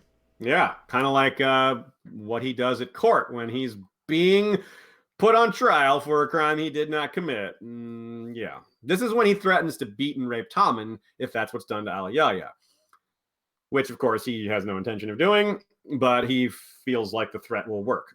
I guess it does. To Tyrion's discredit, though, he never saw this coming and realizes he should have. We talked about this a while ago. It's like, how does he not realize the danger these girls are in? As we often pointed out in Sansa's last chapter and at other times, despite all her flaws, Cersei is sometimes insightful. Maybe even often. It's just couched in wrongness. It's just mixed in with mistakes. So Tyrion, so that's something coming up. That all these things that she points out about Tyrion and how he can be manipulated and how all men are, think with their what's between their legs. She makes some strong points about that, but ultimately she's wrong about Tyrion's intentions. Here's something that's interesting. Tyrion tries to search for the secret entrance to his room, the same secret entrance he'll later use to enter and kill his father and Shae. A mosaic? Shae nodded. They were colored red and black. I think the picture was a dragon. Otherwise, everything was dark. We went down a ladder and walked a long ways until I was all twisted around. Once we stopped so he could unlock an iron gate, I brushed against it when we went through. The dragon was past the gate. Then we went up another ladder with a tunnel at the top. I had to stoop, and I think Lord Varys was crawling. Yeah, so compare that to when Tyrion actually sees it himself. The juncture was otherwise empty, but on the floor was a mosaic of a 3-headed dragon wrought in red and black tiles. Something niggled at Tyrion for a moment. Then it came to him. This is the place Shae told me of when Varys first led her to my bed. We are below the Tower of the Hand. The reason Tyrion can see the mosaic is because of a light source in the room, and there wasn't one before, meaning before he got to the room. In other words, he's walking through dark, dark corridors, and then he walks into this one room that has light. And it happens to have this mosaic and these very distinct features. So I do believe Varys may have allowed Shae to see this mosaic. She says Varys made her wear a hood, not a blindfold. So she had to know, or he had to know she'd see that. So though much is correctly made about how Tyrion is so much like Tywin. We blow that horn as loud as anyone. Here's a spot in which he's not, though. If Tywin knew that Varys had access to his bed chambers, are you kidding me? He would not just be like, oh, okay. Because Tyrion's like, you got to tell me where that is. And Varys is like, you got to let me have some secrets. How does Tyrion not say, no, you're going to tell me where that is? Tywin would absolutely be like, you're telling me where that is, or I'm killing you right now. And if there's other passages into this is Tyrion should have been a little tougher on Varys here. Another topic of discussion here is the clansmen. I mentioned that in the last chapter about how their discipline matters so much. I guess I don't really need to rehash that, but it's important to note that Tyrion is very wise in using his men the way they should be used. And Cersei doesn't have this military background or this experience. And so she sees it as evidence of Tyrion sabotaging the war effort or not protecting Joffrey well. Speaking of Cersei and Tyrion, a long-running and still unclear debate is who ordered Sir Mandon Moore to kill Tyrion. The candidates are most likely Cersei, Littlefinger, and there's an outside chance of Joffrey, but I doubt that. Joffrey and Tyrion really go at it next book, and we see that Joff mostly aims to embarrass Tyrion. He's trying to one-up him because that's what Tyrion does to him. They kind of go back and forth. That's not really I'm going to kill you, you're going to kill me. It's a different sort of revenge that Joff wants on Tyrion. You know, that's kind of an interesting thought, you bringing up like Joffrey wanting to one-up him. Yeah. I think if you want to one-up someone, you have some respect for them. Yeah, I think that's a good point. Yeah, you don't do that. You don't one-up people you don't give a crap about. Yeah, so that shows that he's like, random. Tyrion's really smart, and I want to appear as smarter than him. Yeah, okay. He wants to be, that's a great point. Yeah, and that's the kind of like simple-minded power games that Joffrey's mind would be, spinning on. So Littlefinger and Tyrion have motive and opportunity. Cersei's access to Mandon Moore needs no explanation, but it's useful to point out that House Moore is in, the Vale, and he came with Jon Arryn, which so did Littlefinger. So there's that very much proximity that they have. So in Cersei's case, this chapter is a turning point, though. Cersei has clearly been spying on Tyrion and his people, clearly watching him, and we've seen them clash and argue several times.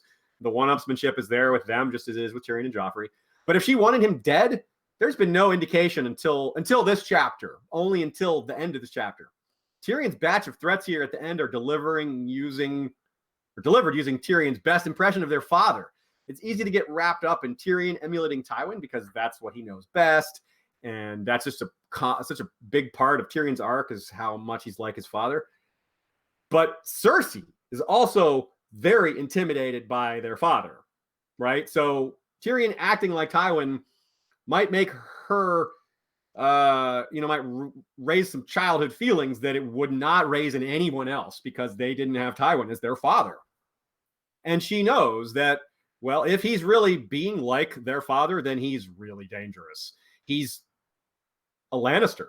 If he's promising to do these things and Lannisters always pay their debts, well, she's paranoid, as we've established. So with these threats delivered in a Tywin-like voice, with a Tywin-like demeanor, that could really scare the crap out of Cersei. And you could see why she would go from one-upsmanship to small power games to, I actually have to kill him.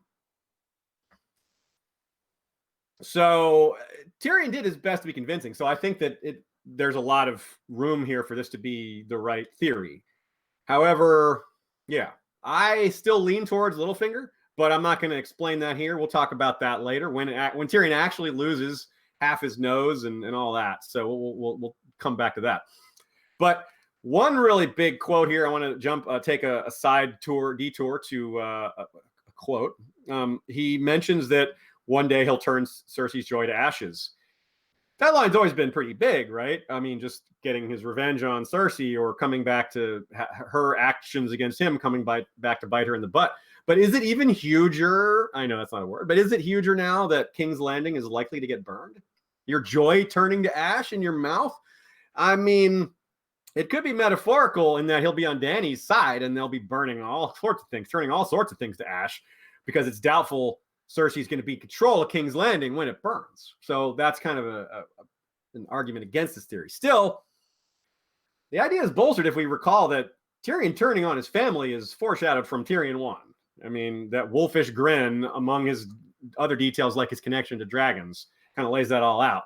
So what we might be seeing here is an indication on what type of revenge Tyrion will get on Cersei. It may involve fire and blood. Joe caught a great little line here that's dark and interesting. What would you do if Joffrey and Tommen were murdered, is the line. And well, we're about to find out, unfortunately. That's sad. Because, yeah, I'm sure we all agree Tommen's not likely to last through the winds of winter. Yeah. It says a lot that Tyrion is surely thinking of Shae as Tysha in this moment, meaning a lover captured by a hateful family member, possibly soon to come to harm. That parallel is easy. But a subtler point, and this is a great catch by Joe Buckley, his response to getting out of a situation that he's thinking about Tysha is to emulate his father, the man who did all that harm in the first place, the man who inflicted all that on Tysha and on Tyrion. I mean, Tysha took the brunt of it, but it certainly messed up Tyrion too.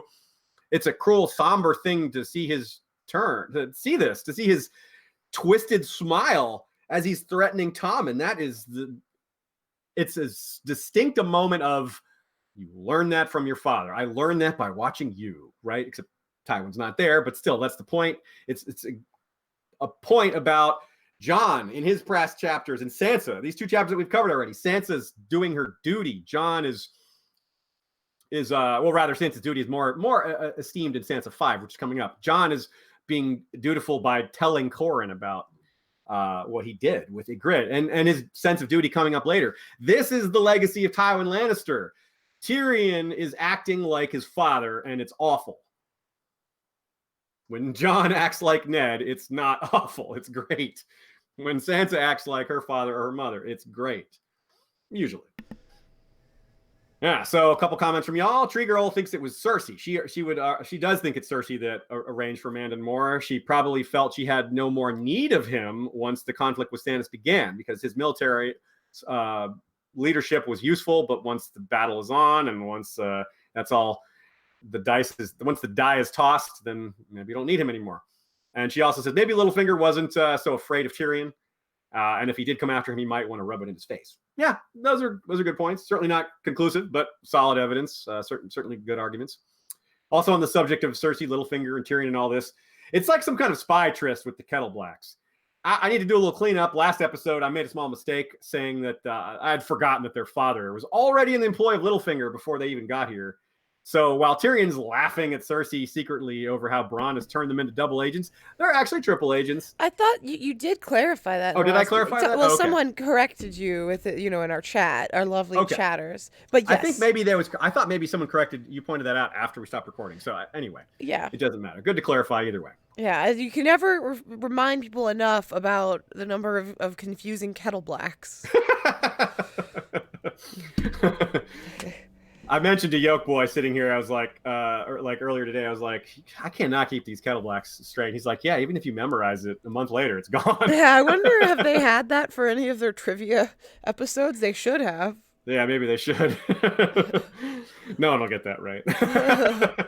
That's why they don't have it. But so that's interesting too, because if we think ahead, it's going to get more complicated because all three Kettle Blacks are in serious trouble, and Littlefinger probably won't do much of anything for them because he can't really. It's like, well, these are toxic assets now, because of course he thinks of people as assets, and that will be a problem for their father staying loyal to him. If he perceives that Littlefinger is no longer helping them, then he's not going to stay loyal to his boss. He'll stay loyal to his kids. Okay, Catelyn 7.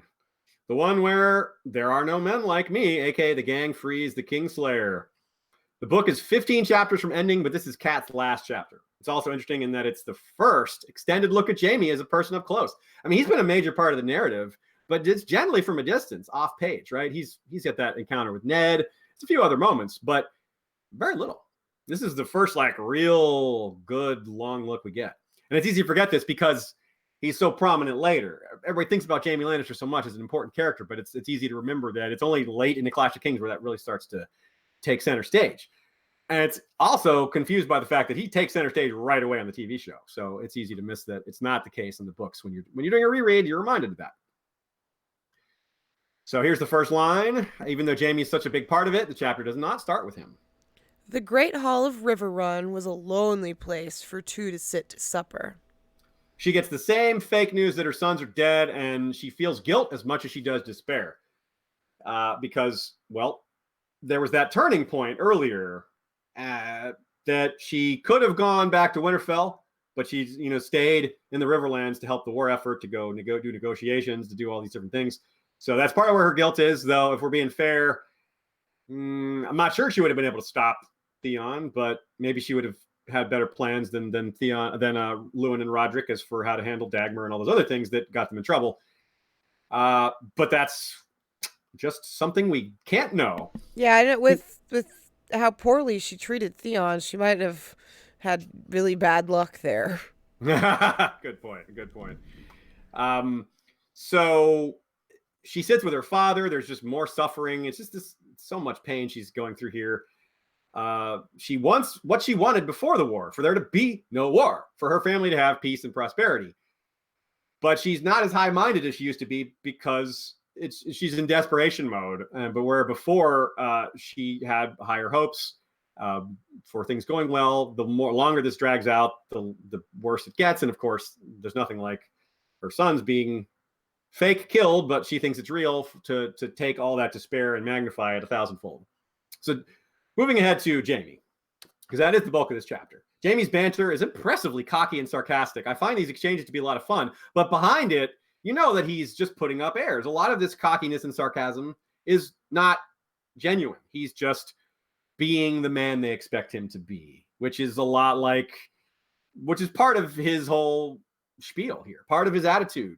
In this conversation, he does a lot of the things we saw Sandor and Sansa talk about. He questions the existence of the gods.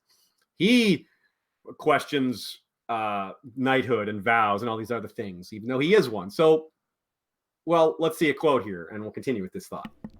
What gods are those, Lady Catelyn? The trees your husband prayed to? How well did they serve him when my sister took his head off? Jaime gave a chuckle. If there are gods, why is the world so full of pain and injustice? Because of men like you. There are no men like me. There's only me. An iconic line. How true is it, though? He sort of contradicts himself a little here, just a page or two later, after getting drunk and egging Cat into hearing about how Brandon and Rickard Stark died by Aerys' hand. He says this. Brandon was different from his brother, wasn't he? He had blood in his veins instead of cold water. More like me. And then Catelyn says, no, he was nothing like you. Then he says, well, whatever you say. So I wonder that Jaime is the one revealing this story of Brandon's strangulation while saying he's like Brandon, right? This is telling in a foreshadowy way, or it will be if he strangles Cersei. If that moment happens and it's from his POV, I wonder if he'll think of Brandon then too. And as for himself, how will he die? How will Jaime die? If his sister is strangled and he burns, that'll be a bit on the nose, won't it? Ugh. Like, he goes the way Rickard did, as Brandon goes the way Cersei goes.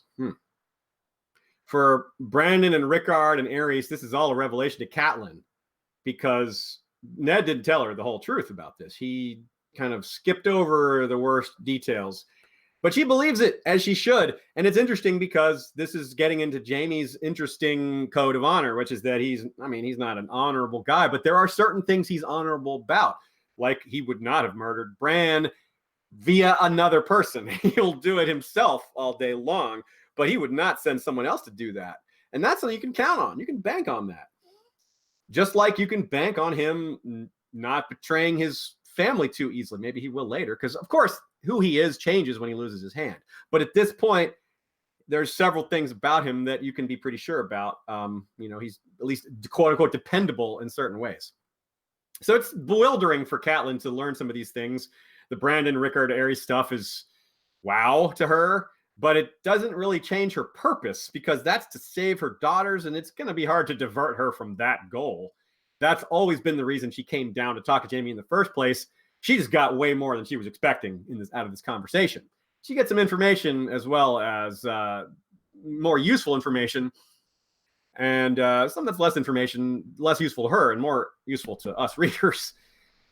For example, here's one that slips past really easily. Quote. After Gerald Hightower himself took me aside and said to me, "You swore a vow to guard the king, not to judge him. That was the White Bull, loyal to the end and a better man than me. All agree." Such dripping sarcasm there, right? Gerald Hightower was at the Tower of Joy, not at the Trident or King's Landing or protecting Viserys and Dany. He was protecting Jon Snow. He was loyal to the end, all right, but not to Aerys. He was loyal to Rhaegar and Rhaegar's children, or one child anyway. So that's more of Jaime's bitterness. He's like, this guy was a traitor in his own way too, but everyone says he's a better man. It's just he's just beaten down by all these contradictions in that he's in the middle of. So before he sees Cersei again, he's going to get to know Brienne. And that's going to be a lot of fun for us to reread. But there's also a lot of precursors in this moment to the things he says to her. His lament to Brienne about oaths. We got this one here. It's maybe even a better version of it. I don't know. They're both great. You swore a vow to guard the king. Wait, not that one. You skipped one. I did. You're right. I was like, I just said that. Oh, it's truth you want? Be careful. No, not that one. What? So many vows. I'm so confused. Go to my cursor. You skipped 2 quotes. Oh, okay. So many vows. They make you swear and swear. Defend the king. Obey the king. Keep his secrets. Do his bidding. Your life for his. But obey your father, love your sister, protect the innocent, defend the weak, respect the gods, obey the laws. It's too much. No matter what you do, you're forsaking one vow or the other. Honestly, though, I clearly don't agree with Jaime on quite a few things, especially to this point in the story. He's right. The system of oaths pushed on young men is contradictory. So I'd say that's a truthful statement by him. His bitterness at the world is, as I've said several times, similar to the Hound's. But instead of the Hound's traumatized, angry filter, we have Jaime's sort of laid-back, arrogant, privileged filter. But they both wind up in the same place, don't they? Kingsguard to a horrible king. And for Jaime, that's the same old game, right? So that's that same quote, you swore a vow to guard the king, not to judge him. Very similar point. Sandor would describe this as worthy of a privy, with a much blunter choice of words, to be sure. Jaime's saying the same basic thing, that it's ridiculous that a good knight could watch what Aerys did to Rickard and Brandon, stay loyal to him, and still call themselves honorable. Yet, that's the oath he took. That's the oath all these Kingsguard knights took. So how can, that's just the system's broken when that can happen, is what Jaime's point. And Sandor, same thing. And a big difference here, though, well, maybe it's not a big difference. It's just, it might seem like a big difference, but they express it differently, but it's the same point. Jaime just sits back and laughs at all this nonsense. He just has that smirk like, this is ridiculous. Sandor hates it. Similar result, but their demeanor is different when facing it. Jaime and Sandor would probably agree on a lot of other things if they ever got the chance, but instead of a man who could be a knight in a second if he wanted to, but clearly doesn't, he's going to spend the first part of his POV arc with the person who badly wants to be a knight, but can't be. Brienne, obviously. And perhaps Jaime will be the one to change that if the show's best episode of Season 8, according to me and many others, may have revealed. We can hope for that. Now, speaking of truths, tough truths, well, Jaime has something to say about that as well. Mute.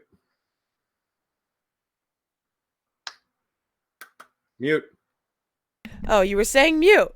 I thought you were interrupting my quote. Oh, it's truth you want? Be careful, my lady. Tyrion says that people often claim to hunger for truth, but seldom like the taste when it's served up. A major discussion they have is Bran. The 2 attempts on his life, Jaime's, and what's very likely Joffrey's, but could be Littlefinger's.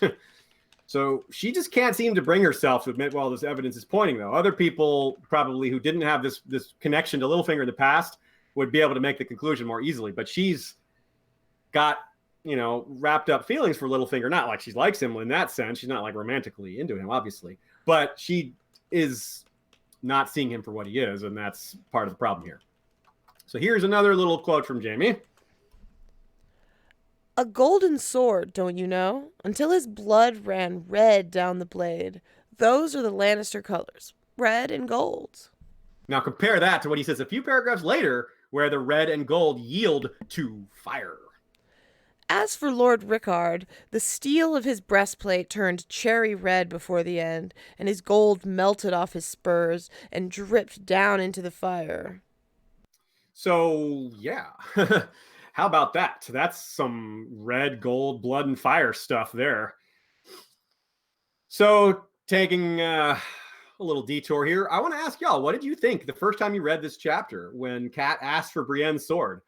It's even a little set up with Jaime upending the flagon and getting some wine as red as blood on his face, which might look like, it's like very short-term foreshadowing in a sense, or fake foreshadowing. That's not foreshadowing. This is fake foreshadowing. There's a difference. So this is that same person who nicknamed themselves Love is Poison. When she read that chapter, she immediately texted me and said, "I'm so glad that Catelyn kills Jaime." Oh, sorry about that. She does not do that. Now, importantly, this is Robb is going to forgive her in a way that sets himself up to be absolved for his own dalliance.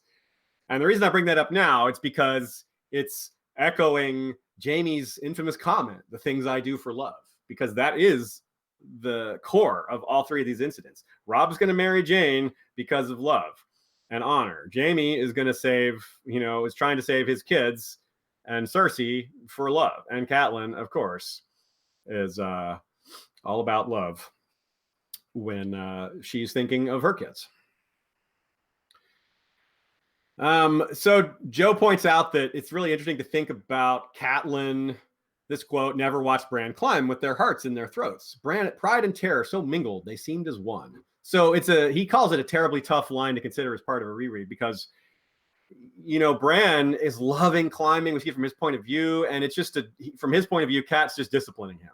But on her point of view, when you see it in her shoes, you get this terror side of the argument, and she's really concerned with keeping her son safe, but also proud of him for his abilities and for his bravery. And it's pretty sad that Bran has not learned, or never did learn, that she was proud of him for that, as much as he was scared. So we could have a huge discussion on Catelyn's presence, how it might have affected Clash of Kings, like I said, and if she had been in different places. But I brought that up earlier. But one other point related to that is that even though her guilt perhaps is misplaced because she couldn't maybe have stopped what happened in the North, maybe she could have, but let's say she couldn't have, she still would have rather, died with her sons than, died apart from them. On the other hand, she still wants to save her daughters, and she can't do that if she's gone. There's a maybe mention here of guest right. Quote. Theon has mounted their heads on the walls of Winterfell. Theon Greyjoy, who ate at my table since he was a boy of 10. Joe doesn't think she's consciously invoking the guest right here, but it's interesting anyway, given what's to come in Storm. It's really fun to go back and look at Jaime's pre-POV chapters, now that we have so much more knowledge of him. This is kind of something I alluded to earlier on, that we see later from his POV that he was bothered by losing to Robb. He acts like whatever, it happened. He tricked me. It was it was a dirty trick. It did really bother him though. He's just putting up that front. Yeah, that's what he's been taught to do. You don't show that kind of weakness. We know, on the other hand, though, his sword fighting confidence, not at all a front. He is very much ultra confident, ultra skilled, and justifiably so. And it's part of who he is, and that's why losing that part of him is so huge, because it wasn't a front. He's not like, oh, now I can just beat the real me. No, the real him was an incredible, generationally talented sword fighter. And of course, keeping Jaime sort of villainous here is important, even though there's some signs of his honor that he points out that he doesn't really, it's kind of hinted at, not even hinted at. He says that he doesn't really care about other people other than his family, and his close family only, not even his children, which that's a point that's going to make him look very villainous in a lot of readers' eyes, especially parents, but really anyone potentially. And he finally admits that it's an unresolved issue as at the end of Dance, meaning the his attempted murder of Bran. He never really faces guilt for it. He never really feels bad about it. So you got to wonder that this is a really important moment. It's Jaime and Catelyn coming together. It's going to happen again. It's a cliffhanger for us right now. We're waiting to see what happens when Jaime faces Catelyn a second time as Lady Stoneheart. And well, if he hasn't felt guilt for what he did to Bran before, she may bring that up and say, hey, did you even feel guilty or something? I don't know what she's going to say. She can't hardly talk, but that's going to be super interesting. Okay, a couple of thoughts from you guys. Ryman the Rhymer, I loved a maid as red as autumn, Ryman sang, with sunset in her hair. So yet again, Tyrion's song is dropped in there, the song that Tyrion associates with Tysha. But in this case, red as autumn, sunset in her hair. That's a different description. So I guess this is a different lyric, or maybe he's changing the words. I'm not clear on that, but it's interesting either way. I like the idea of it, a whole song with different stanzas all about the seasons. Yeah. Okay. Yeah. That's how I've always pictured it. I love for sure. Made as white as winter. Yeah. No, honestly, I was wondering maybe white as winter with hair as silver as winter snow. I don't know. Okay. But yeah. I just because I've sometimes associated it with Jon as well with the red hair. With Ygritte, yeah, and then he'll have Val a little bit, or Danny, anyways, or both, yeah, or both at the same time. Lucky guy.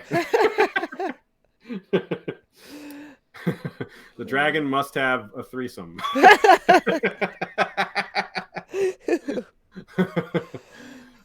So again, Aemon the Dragon Knight versus Cregan Stark comes up here, or I'm going to bring it up rather, not again, but Aemon the Dragon Knight is the again part, and Cregan Stark is my addition to this moment. So, as Jaime is telling Catelyn what about Rickard's pending death, he says this. Stark armored himself as for battle, thinking to duel one of the Kingsguard. Me, perhaps. And well, we know that Jaime points at his age, being named the Kingsguard, the youngest. Well, prior to him, if not the youngest, one of the youngest was Aemon the Dragon Knight, who famously loved his sister. And, their older brother, Aegon the Unworthy, is a direct parallel to Robert Baratheon. So this is just a big set of large parallels. So it's interesting to think that Aemon the Dragon Knight once dueled Cregan Stark.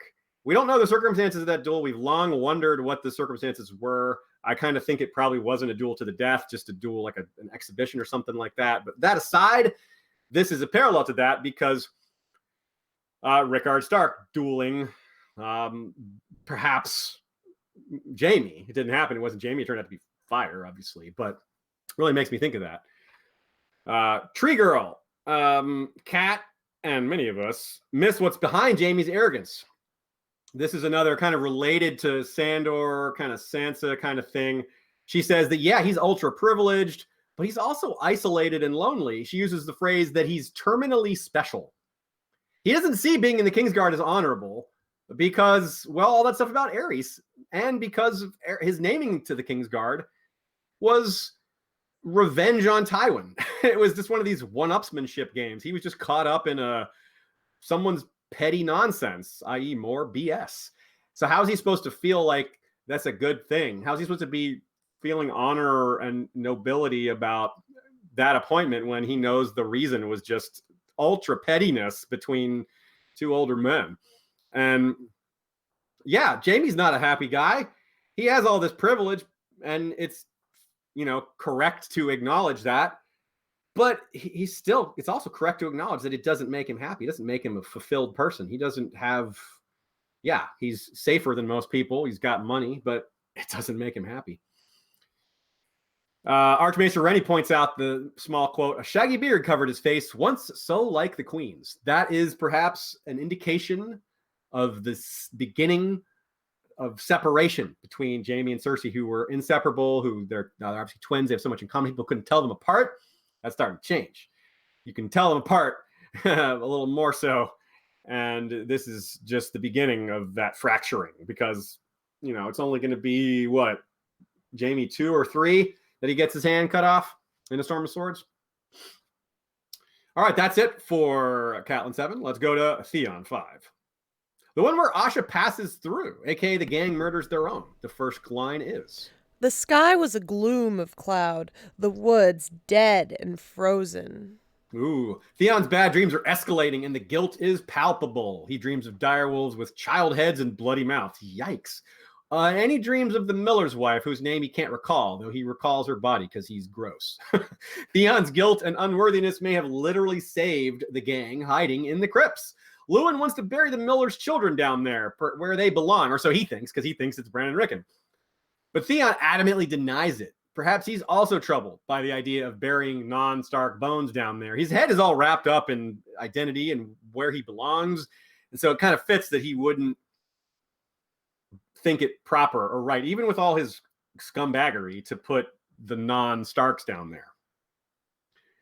He's also wary of heading down to the crypts much later in A Dance with Dragons when Lady Dustin wants him to guide her there. He feels a dread. He feels a sense of unbelonging when he's in the crypts. So it definitely fits this little mini theory here. She gets him to admit, too, Lady Dustin does, that he hates and loves the Starks because he wanted to be one of them, as she does. Near the end of the chapter, he has a series of thoughts that perhaps reflect this exact thing. Here we are. He watched the forest go from gray to green below him as light filtered through the silent trees. On his left, he could see tower tops above the inner wall, their roofs gilded by the rising sun. The red leaves of the weirwood were a blaze of flame among the green. Ned Stark's tree, he thought, and Stark's wood, Stark's castles, Stark's sword, Stark's gods. This is their place, not mine. I am a Greyjoy of Pike, born to paint a kraken on my shield and sail the great salt sea. I should have gone with Asha. Yeah, it's a kind of a recurring theme with Theon that he realizes what he should have done too late. It's not that he's incapable of having realized the correct move in the first place. It's that he's always just so wrapped up in his own emotions, his own pride, his own desire to prove himself, and his lack of identity, his struggles with identity. It throws him off. Like we've said about Cersei, this is such a strong parallel between the two of them. They make mistakes when they are fully capable of doing the right thing if they had a clear head, but neither of them have clear heads very often. So much later in the Prince of Winterfell chapter from A Dance with Dragons, Theon sees the Stark banner hung for Jane Poole as she prepares to marry Ramsay as Arya. And again, Theon thinks, wrong. It's wrong. As wrong as her eyes. The arms of House Poole were a blue plate on white, framed by a gray tressure. Those were the arms they should have hung.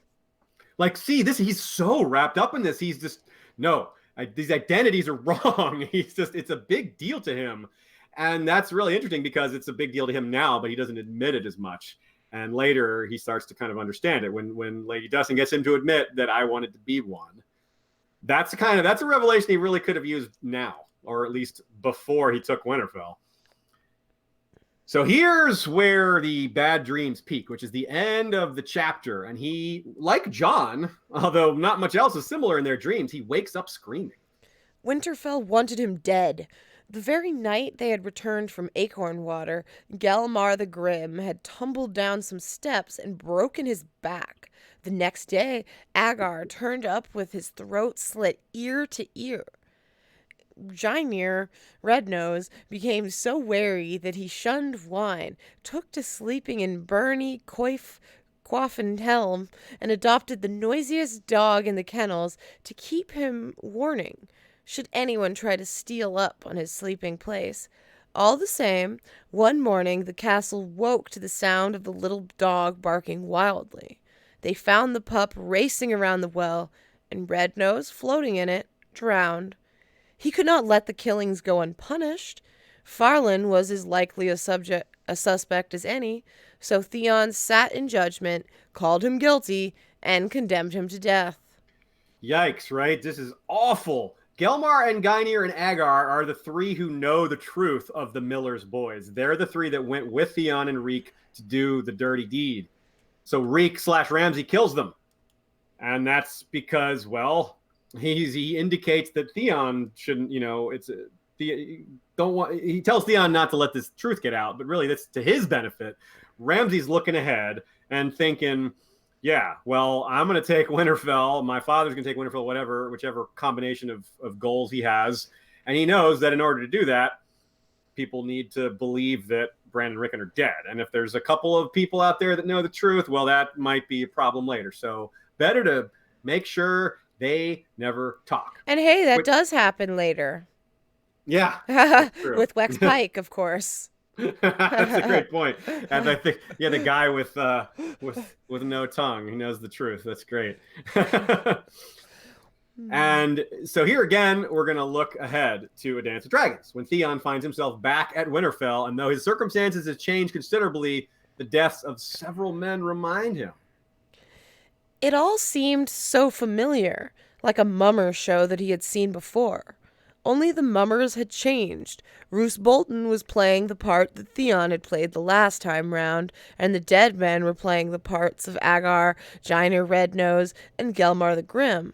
Reek was there too, he remembered, but he was a different Reek, a Reek with bloody hands and lies dripping from his lips, sweet as honey.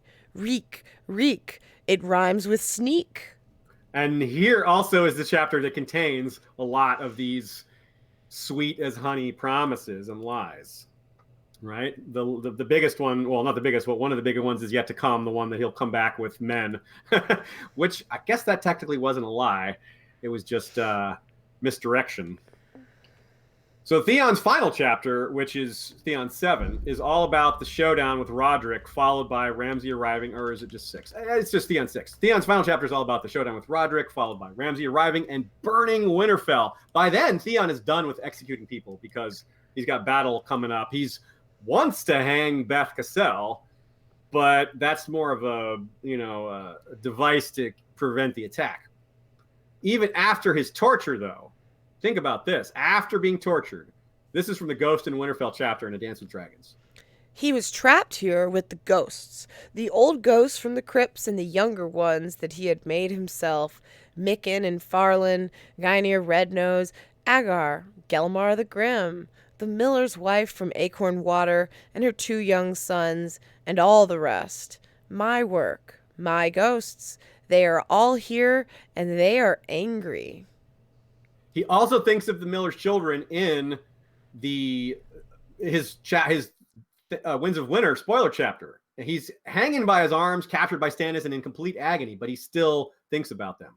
But there's a time prior to that when it's basically when he's first getting out of the dungeon, the early phase of his A Dance with Dragons arc.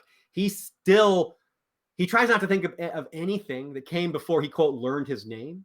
He tells himself it really was Bran and Rickon, because thinking about the truth would be almost as painful as Ramsay's flaying knife. Wow. That's how guilty he feels over all this, that flaying is almost as bad. Or that it's almost as bad as flaying, rather. Flaying is worse, but this guilt is almost as bad. So, wow, that is just... Picture him now. That's why I jumped ahead to A Dance with Dragons and Winds of Winter so much, because it just explains where Theon's going to be later with all these feelings, and it's intense. And of course, Ramsay hangs over all this. Obviously, all this is to his benefit.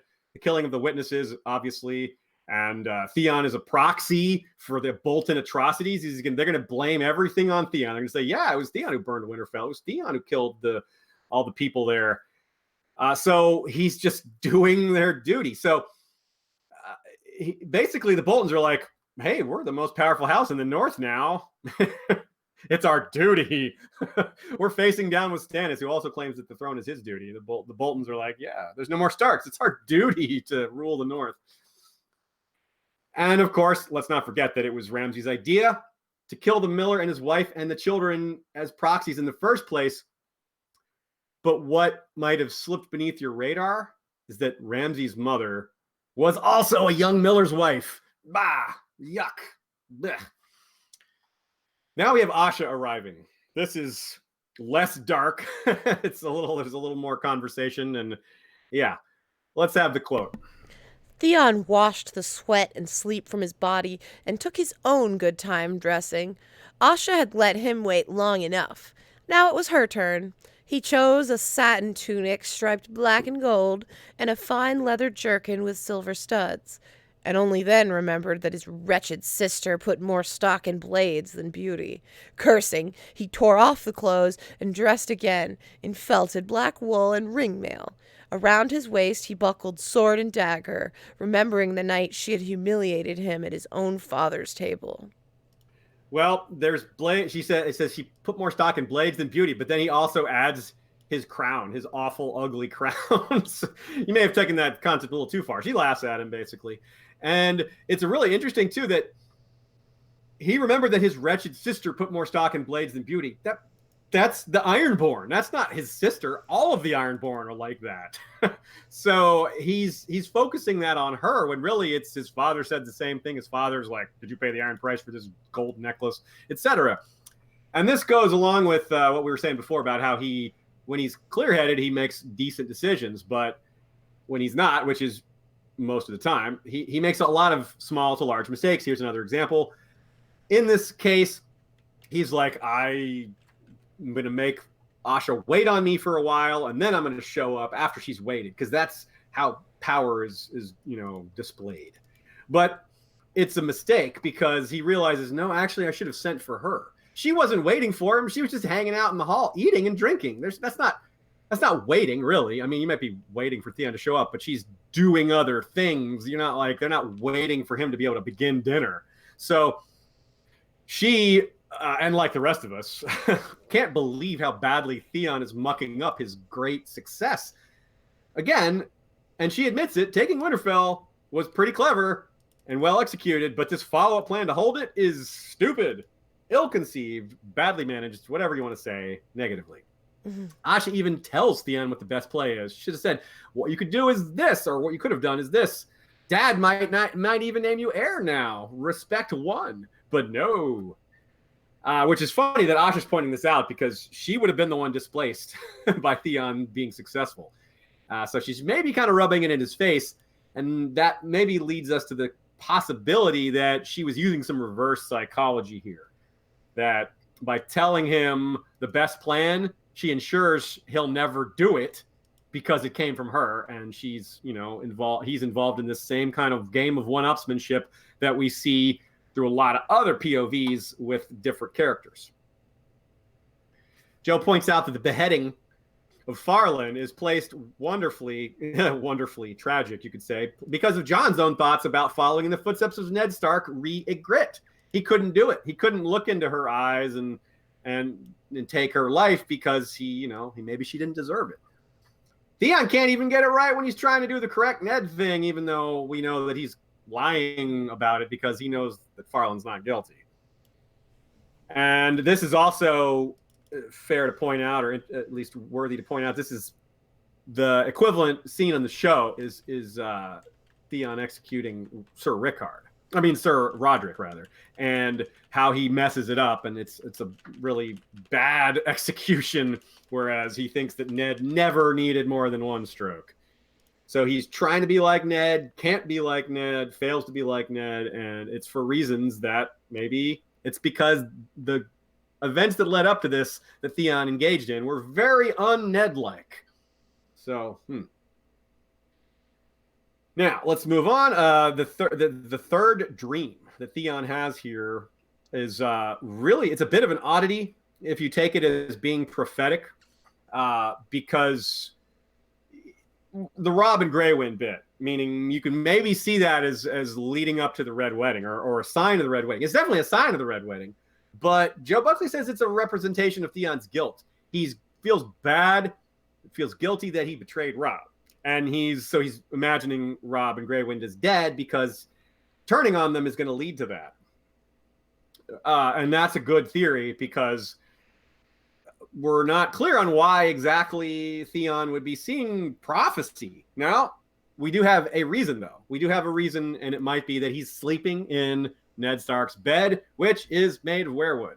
So here's where we get a little tinfoily, but maybe not. If I don't know if Joe Magician is out in the stream today, but if he is, I'm going to touch on a theory that relates to a theory of his. Joe wisely took a look at the book Dying of the Light and the Thousand Worlds universe setting of George R. R. Martin that includes a concept called a whisper jewel. A whisper jewel is a sort of a piece of sort of fantasy technology. Maybe it's made and it's expressed as technology and not supernatural, but you could see how it would be conceived of as supernatural. The idea is that you can imprint echoes of memory and feeling into a gemstone, and it reminds you of those feelings. It calls those feelings back, and you can give them to somebody else, and they can be shared feelings even. So think about that in light of Ned Stark's bed being made of weirwood, and how maybe weirwood things have echoes of visions and scenes in them because they used to be conduits for that very thing, for seeing into the past or the future or even the present, or just seeing things that weren't seen. So that's an interesting little detail with regards to how weirwood may work. And what this is building up to, the reason I suggest this is that there's other things in this dream that Theon has that are peculiar, such as the presence of Rickard and Lyanna. Why are they there? Why does he dream of Rickard and Lyanna? He doesn't have any guilt over them. He had nothing to do with them. Lyanna was dead long before he came to Winterfell. She was dead when he was like 7 years old, or not even 7. He was like 3 or something. So, and Laura Brandos points out that that there's no Benjen in the dream either. There's also no Ned in the dream. So, pack all this together. If the theory is that these are imprints, that Theon is like dreaming of the imprinted stuff that's in the weirwood bed, well, that would be why there's no Ned in it, because it's Ned's dreams, Ned's echoes, and the echoes of his thoughts that Theon's picking up on. Again, this is pretty tinfoily, but you can see why there's some grounding, and there's a lot of connections here, a lot of dots that are connected by this. And regardless of what you think about this dream, whatever your interpretations are, it's hard to deny that these certain figures being present is peculiar. Rickard and Lyanna, why? Again, why? Why are they in this dream? Theon has no reason to care about that.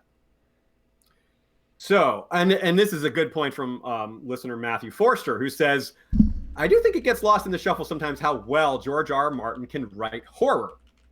Good point. This is a very horrific chapter, and it gets lost in the shuffle sometimes that's what's going on, that George is writing horror scenes because we think we're reading fantasy. That dream, Theon's dreams are very horrific. Really good catch of by a couple other people, Jeremy Gabriel and Laura Brandos. I wanted to mention Jeremy. I mentioned Laura talking about the dream. Jeremy asked about why Rickard and Lyanna to put us on this course of discussion.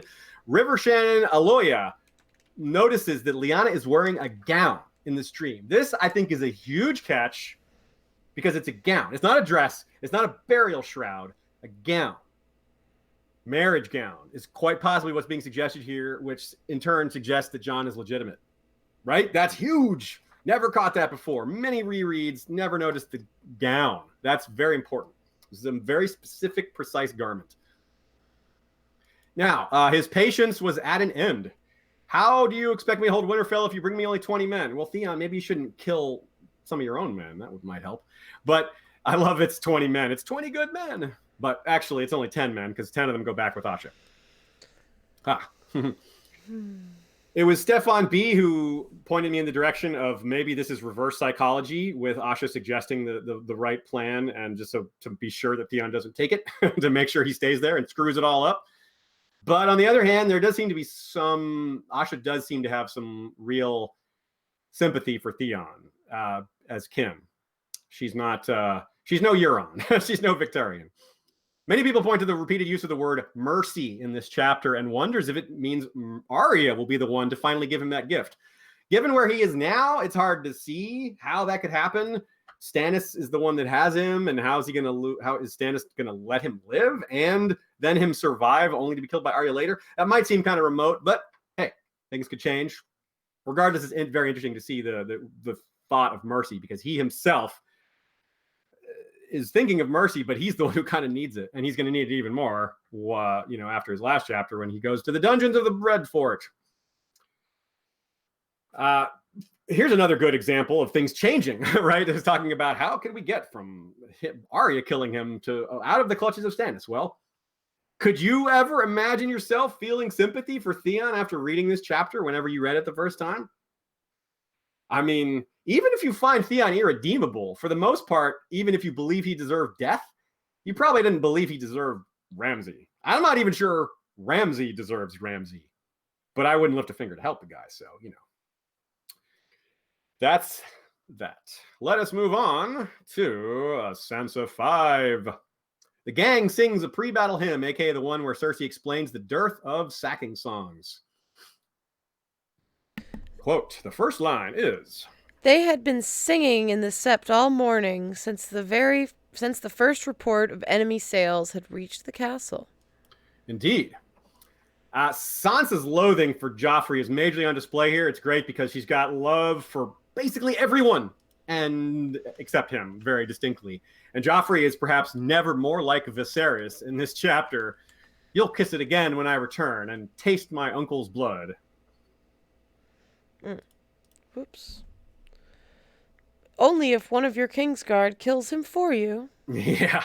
And then she nails him with the, oh, my brother always goes to the most dangerous part of the battle, but, is that where you're going to go? And then afterwards, she's immediately drawn to the singing. After her little short exchange with Joffrey, she hears the singing in the sept, and she's drawn to it. Isn't it just like a comfort thing? It's that she likes it. She likes singing. I personally love to sing in groups. This is not singing for fun. This isn't, karaoke or something, but it's still just, you can kind of feel that how singing brings people together. You draw strength from each other. It's a shared danger. You're facing this together, singing together. It strengthens all that. It increases the bond. So let's get this nice lengthy quote about Sansa and her thoughts on all this. Sansa knew most of the hymns and followed along on those she did not know as best she could. She sang along with grizzled old serving men and anxious young wives, with serving girls and soldiers, cooks and falconers, knights and knaves, squires and spit boys and nursing mothers. She sang with those inside the castle walls and those without, sang with all the city. She sang for mercy, for the living and the dead alike, for Bran and Rickon and Robb, for her sister Arya and her bastard brother Jon Snow, away, off on the wall. She sang for her mother and her father, for her grandfather Lord Hoster, and her uncle her uncle Edmure Tully, for her friend Jane Poole, for old drunken King Robert, for Septim Mordain and Ser Dantos and Jory Cassel and Maester Luwin, for all the brave knights and soldiers who would die today, and for the children and the wives who would mourn them. And finally, toward the end, she even sang for Tyrion the imp and for the hound. "He is no true knight, but he saved me all the same," she told the mother. "Save him if you can, and gentle the rage inside him." Right on. Okay, so that's a beautiful quote because it just shows how there's a lot that can be said here. Sansa's generosity and her grace, I think, are the most important or most glaring things here. She does not feel this intense tribalism so common in Westeros, as well as the real world. She doesn't have these hateful thoughts for people except Joffrey. She's got thoughts for people on both sides of the war. She's thinking about every level of suffering, the after, the during. It's an enormous amount of emotional energy that it would take to think on this while feeling the anxiety and the stress of everything else facing her, because and then it's going to get worse because Cersei telling her they're going to come and get you. Cersei makes it worse. Cersei's paranoia spills over, and not all of it is realistic, but more on that later.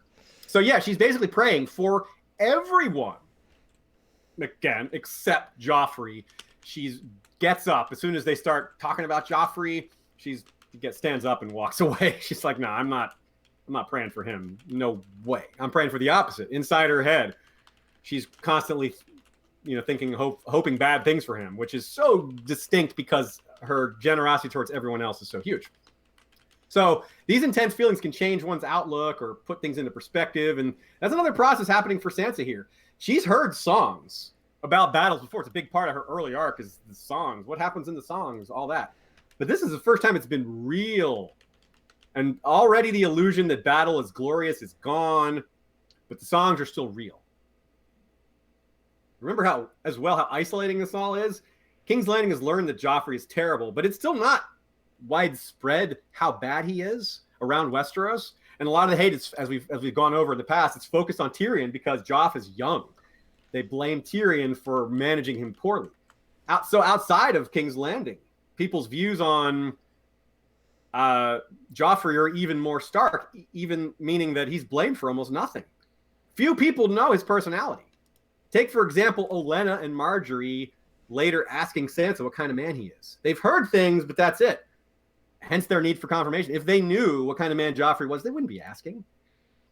That is yet another level of this isolation. So she knows how incredibly awful he is, yet hardly anyone else does. She can't exactly find sympathy for other people who know how awful Joffrey is, you know. And the people who do know how awful he is, there are a few, obviously. They do nothing about it. Even Tyrion only tries to, Tyrion reins him in a little bit, tries to, but, he doesn't do it consistently. He does it like in these really intense moments. Mostly just kind of stay away from him. They allow a monster to sit the Iron Throne, and they lie about the fact that he's a monster. And Sansa has to live with that lie. No wonder people like Jaime and Sandor just think this whole thing is BS. And Sansa's seeing some of that too for herself. So this chapter has several examples of Sansa getting better at lying, because that's speaking of living with lies, Sansa's had to live with all these lies, and she's getting pretty good at telling her own. It's been a buildup, like people commenting on her lies and whether she's doing it well or not. This chapter has several examples of her saying one thing and thinking the complete opposite. And she seems to do it pretty smoothly without stumbling, without questioning herself. It's just becoming natural. And so Joffrey, though, another level of him, it's not just lying about who he is. It's simple self-preservation. But there's other lies here, and that Sansa is not aware of. So she's aware of these lies about Joffrey, but she's not aware of these lies about Stannis. To be fair, Cersei and a lot of the other people, they don't know either. They don't know what kind of man Stannis is as clearly as the readers do. But so here's the question. Is Stannis a threat to the Sept itself? Yeah. The people in it? Not really. Cersei, yeah, okay. And any other Lannister, sure. The greatness of Stannis is a deep rabbit hole. I've criticized him a lot so far and will again, but I'll also praise him. And this is one of those times where, at least relative to the rest, he's better. In that Stannis' men are the most disciplined of any of the claimants, and it isn't particularly close. An uncomfortable truth seems to be that not even Robb and Blackfish and the other northern lords are particularly concerned with how the western commoners are treated by their soldiers. Everyone pretty much just leaves the commoners to suffer the brunt. It's just like Varys says. One exception might be Dany, but she's not actually a claimant yet. She's still in Karth, doing her thing. It's going to be soon, but it's not yet. So right now, it's kind of interesting to think of Stannis that way. After the Battle of the Wall, he has 3 men gelded, meaning their members cut off, for raping wildling women. Now, probably other men got away with it. He probably didn't catch all of them, and justice doesn't undo the crime. Those women still suffered, regardless of the justice done to the men afterwards. Still, it's a huge difference to even Robb might just allow that to happen. It's a dark thought. Or maybe not allow it to happen so much as turn a blind eye to it or not stop his men from doing it. Again, though, Cersei doesn't know all this. Not consistently, not thoroughly. And if she did, she probably wouldn't do anything much differently, at least on the outside. She might think about it differently, but she'd still try to run the propaganda route and be like, everybody needs to be worried about Stannis. In her next chapter, this is going to get discussed in great detail, but I want to bring it up now because it puts more of a direct face on the shared dangers. These Blackwater and pre-Blackwater chapters move pretty quickly and have a lot to do with each other. There's a lot of overlap, a lot of two people seeing similar things from different points of view. So Sansa is going to be told by Cersei about the fate many of them face as women, starting with the Highborn. Again, this is Sansa 6 of her next chapter, this quote. Their birth protects them, Cersei admitted, though not as much as you'd think. Each one's worth a good ransom, but after the madness of battle, soldiers often seem to want flesh more than coin. Even so, a golden shield is better than none. Out in the streets, the women won't be treated near as tenderly, nor will our servants. And so she has ill and pain there to save them from what exactly? I mean, getting allegedly to stop them from being raped, but again, that's not super likely coming from Stannis. So, interesting. On the other hand, this is a different Stannis that we're seeing here early on. He might not have reached the point where he's more about thinking on these lines. And he has a lot more lords under him that go their own way, that do what they want to do. And, they might allow awful things to happen to captives and women, things like that. So in any case, you have this ability for Cersei to spin things about Stannis because of his religion. It's easy to spin him into being hated by the gods or cruel or a harsh man no one wants as king because of things like that. Propaganda is just a big part of war, y'all, right? Even from this all the way back to the crazy dueling rumors of Lancaster incest and Selyse sleeping with Patchface and everything in between. Never forget that in between all these battles, there's a lot of information war happening, even in an era like this where people don't think of the information age and people not having access to information is such a different perspective and paradigm. So a couple thoughts from Joe here. It's superb, he says, to see Sansa put her fellow Northerners at the front of her prayers list while actively hoping for Joffrey's death. However, cowed Sansa might have seemed on the outside. There is simply no stilling the wolf inside her. Yeah, and this is what I would kind of speaks to what I was suggesting about the back and forth constancy of her saying one thing and thinking another throughout the scene. Because, yeah, she's got this facade of soft and weak and helpless. And it's easy for people to believe that because she's 13 now? She's just a young girl with no one helping her. Her family is far away. She's a hostage. Everybody basically knows that. But so it's easy for other people to think of her that way. Yet we know from her internal monologue that she is gaining stronger. All this adversity, all this trauma, it is not breaking her. It is making her stronger. Joe also says this would have been a great chapter to see Cersei's point of view for. That's a fun thing to do, is to think about the different perspectives, because it's part of what we're trying to do anyway. We're trying to get in Cersei's head as we read this chapter. We're in Sansa's head. We're trying to get in Cersei's head. We're trying to get in Sandor's head. We're trying to get in all these other characters' heads when we're not in their heads. So there's a dichotomy of characters whose heads we eventually get into. It's a too big of a rabbit hole to think of every single character in Song of Ice and Fire and what they might be thinking at any given time. But it's different with characters that we later get their POVs for because they think about events that happened before they were a POV. We talked about that with Jaime earlier. It's certainly going to happen with Cersei. Cersei's going to think about things that happened before she became a POV. And that's going to round out her character in ways that we don't have now. But we do have it now because this is a reread. I had neglected to grab a couple of questions here from patron Paul Berry talking about Tyrion, but this is a decent place to talk about some of them. For example, the Cersei's constant indignation about people coming for them. It's a really funny one. It's like, why are we plagued with so many treasons? What injury has House Lannister ever done these wretches? I mean, it's the same thing Cersei's worried about here. She's worried about Stannis coming and sacking the city, which is probably an exaggeration, but that is what happened. The Lannisters sacked King's Landing. It wasn't that long ago, really. I mean, it was a generation ago, but there's plenty of people who remember, plenty of people who were alive, and their kids who weren't there were told about it because it was such a major, major event. And, well, Paul says it's like a Monty Python. It's like the movie Life of Brian, where it's like, what have the Romans ever done for us other than the water, the roads, the protection? It's safe to walk at night. Yeah. Anyway, hope you all have actually seen Monty Python's The Life of Brian, so you get that reference. If you haven't, you really should check it out. It is one of my favorite comedy movies of all time. Here's a really simple quote that is a recurring theme that I really like to talk about. Sir Mandon Moore wrote at his side, white steel, icy bright. Yeah.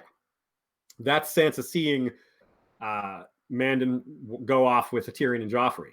And, well, it's yet again, we have these sort of references to the Kingsguard being kind of like the others. You got ice or white shadow, things like that are applied to the Kingsguard a lot. Phrases like that. And white steel, icy bright. That's just, that's how can you not think of the North when if you hear that phrase alone? Take away Sir Mandon Moore and just look at white steel, icy bright. You're going to think of the North. You're going to think of Beyond the Wall, probably, or at least you'll get there eventually. Something I've been saying that Esther McGriff from Facebook says in a different way is Sansa's internal monologue throughout this chapter is everything. Yeah, it really is, because it says so much about who she is as a character and how she's changing. Jeremy Gabriel says Sansa being brave in spite of all her fear, it's her duty, right? It's her being like her father and mother, there's something that her parents would be proud of if they could see it. Now, look what Cersei notes her duty as. Jeremy wants to take a look at that. Her duty, as she sees it, is to threaten everyone and to kill them so that they don't fall in the hands of Stannis. Basically, like, it's the old, if you can't have it, no one. If I can't have it, no one can attitude. She's just, if I can't have it, I'm burning it all down. Not the literal burning, of course. That's for later. Marin Mehus noticed that Lysa was not mentioned in her prayers. But also suggests that maybe that's because the Vale isn't at war right now, which is a fair point. Although, on the other hand, Sansa thinks of dead people like Robert. So it's interesting, though, noteworthy either way. John Hagee says that Cersei's outfit is interesting here. She's dressed in a white gown versus dressing seductively, which she explains, like she would try to seduce Stannis if she could, but that's not going to happen. But John also points out that it's brave for her to wear a white dress while drinking all that wine. Though, to be fair, she does switch to milk because she wants to keep her wits about her, as she said, which is a lot of readers commented on that, saying, picture Lena Headey just drinking milk, especially out of like a wine glass. That would look weird. Wait, what? Picture Lena Headey drinking milk because that's what she's drinking in this scene. It's very weird. Yeah, wouldn't that be weird? Yes, that's what I'm saying. What? I think everyone who watched that in the show would have that would have been the big point of discussion. Be like, why was she drinking milk? What kind of milk was it from? Was it from a cow? Was it from a giant? Yeah. She switched to the hard stuff like Gregor. Yeah. So, but the point of Cersei dressing in a white gown was to appear, virginal and, like the kind of presentation she thinks Stannis would expect from a woman, because Stannis is all not about sexuality and he's more about women being a specific role. And so Cersei's trying to be that. It's sort of a desperation or a move, but also she loses nothing by trying. Rebea, Lady of Waves, points to Cersei side-eyeing Osfried, Kettleblack that is, when talking about what they can expect from sellswords if things all go south. If Stannis gets through the walls, they can't expect the sellswords to stay honest, which is interesting because Cersei is trusting Osfried for several things, but clearly she's not so foolish as to trust him for this. Tree Girl says, has a nice closing argument, not argument, but thought about Sansa as it gets to the end of her arc here in Clash, and as a notation of how she's growing. She's more satisfying to read as she gets wiser and gains clarity. I agree with that. That's very true because, naive Sansa makes sense. It makes sense to have that. She's got to travel through that point to get to a more wiser point. You don't just start off being wise and, starting off as a 12-year-old girl or 11 or whatever, however old she was. You got to go through that process. That's part of a lot of these arcs is their growth. But seeing her actually arrive and get there is satisfying. And that going forward, it's going to be even more satisfying because she's going to be running things more. Like she's going to be less of a vessel for seeing what's happening and more someone driving things around her. A good comparison to this is Ned and Tyrion. Ned is, when he's Hand of the King, he's constantly being led around like, I don't know what's happening. I got to go check this out. I got to check this out. He's always behind the ball, right? Other people are making moves and he's reacting to them. contrast that to Tyrion, who is making moves. He's making other people react to him. And that's kind of what we're seeing with Sansa here. Sansa's transitioning from a Ned to not a Tyrion, but in this example, a Tyrion. And so I guess it kind of fits a little bit that she'll marry him a little bit later. Not in the other sense, but given their connection in that sense. So, Stefan B, final comment. Strong Helm's Deep vibe here for the battle. That's a good point. They sing, they gather, and they try to keep each other feeling not too scared. He also points out that the Lannisters probably goofed here by not taking Sansa more seriously.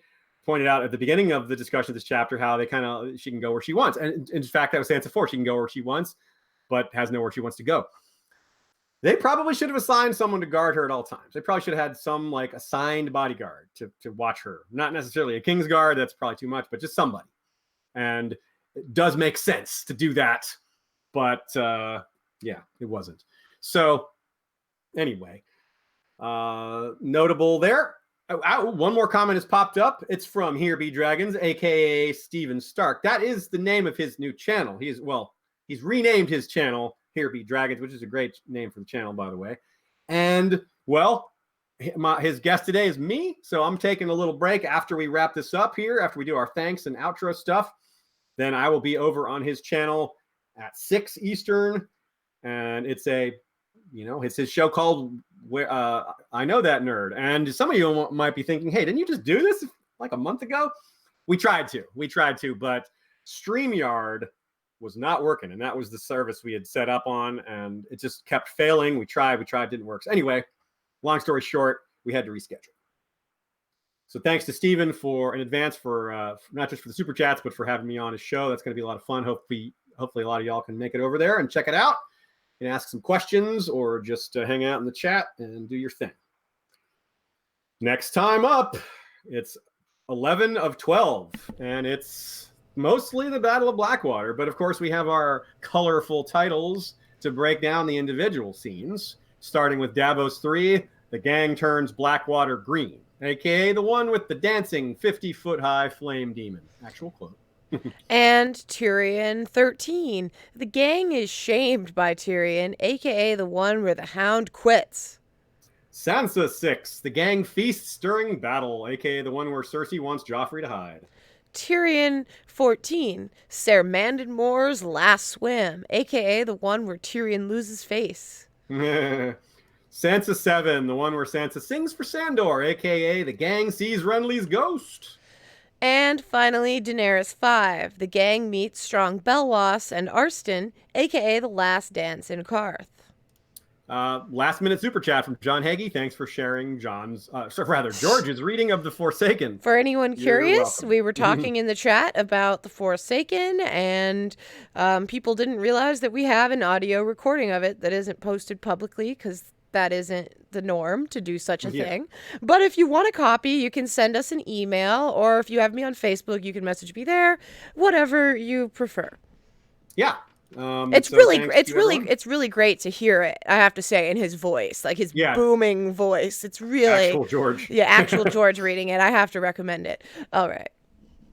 So thanks to everybody who came today. Thanks super, super much to Ashea for it was more difficult for her today because I'm not in the location with her. We aren't able to do our usual look at each other for visual cues. Yes, that's why at the beginning of this episode, we're not quite as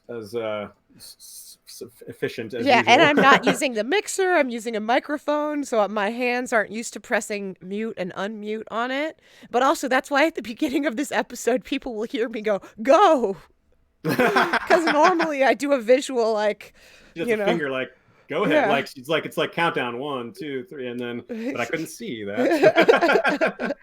So thanks. Also, just along those lines, we have gotten Ashea a new computer, and thanks to a lot of y'all for supporting us. Financial support is the reason we're able to get Ashea a new computer. That's going to pay off for y'all in two ways. In 2 ways. One, Well, you tell us. You tell me. Yeah. One, I mean, I did the upgrade because I just can't do the type of After Effects and Premiere Pro animations that I wanted to do. It was just totally borked. It was awful. It was so frustrating. I built my PC 6 years ago. So anyways, that's one reason it'll be better, is that we should have fun animations and other visuals in our scripted episodes. And two is that Aziz gets to inherit my old computer, which is much better than his, and it'll allow him to do game streams at his computer if he wants to, rather than taking my computer every other Friday. Which means we can do them more often. I don't have to, it's good to have a schedule, but the part of the reason we have a schedule is so Shan knows when I'm using her computer. She knows when she won't have it. So we can do more game streams. Plus, it will also just help me with editing and recording on my own when I do things like do work on Jenny's song, which again, I've recorded the vocals. That's done. I'm going to record the guitar when I get back to Boston. I've done several takes, and I'm being a self-critical over a lot of it. So thanks to all y'all for bearing with us as we are slightly less efficient being in separate locations. Big thanks to Joe Buckley for his thoughts this week. They were particularly strong. And again, don't forget to check out his Castles book. As I said, if the link isn't up on our website, it will be soon. And you don't need our website to find it. You can just go straight to Amazon or wherever you buy books. Check it out, see if it's there. Thanks also to Michael Klarfeld, as always. Well, for once, his maps aren't behind me, but he still did our intro. he still deserves constant praise and thanks for everything he's done for us. Thanks to Joey Townsend for our regular intro music, Joey Kowal for our regular outro cover version of the intro music, and to Kevin MacLeod for the Valar Rereadis theme. Thank you again to Radio Westeros for the use of their space. Definitely check Radio Westeros out. They just put out an episode on what was their last one? Was on Viserys, and their last quiz. You were on the quiz before the last one, right, Asha? And there's been another one since then, but there's been some good quiz. The quizzes are always really fun. Thanks a lot to our History of Westeros mods. That is Scott, Rebecca, Laura, I'm doing this from memory. Who am I forgetting? Jennifer and Tommy, and of course, Ari. You guys do a fantastic job posting the chapters every week, driving the discussion, which leads to things that we didn't think about, which we include in these episodes. Same goes for everyone who contributes to those threads and people who have joined us on Flick, where we have the same threads with different contributors. And of course, last but certainly not least, again, thanks to everyone who is a supporter on Patreon for making all this possible from a financial perspective and from a making us feel good about ourselves perspective, because that means a lot. So again, thank you to everybody, and we will see you next week with more Valar Rereadis back at the usual time. Please check out Here Be Dragons for the interview with me, and we'll see you next time. Valar Rereadis.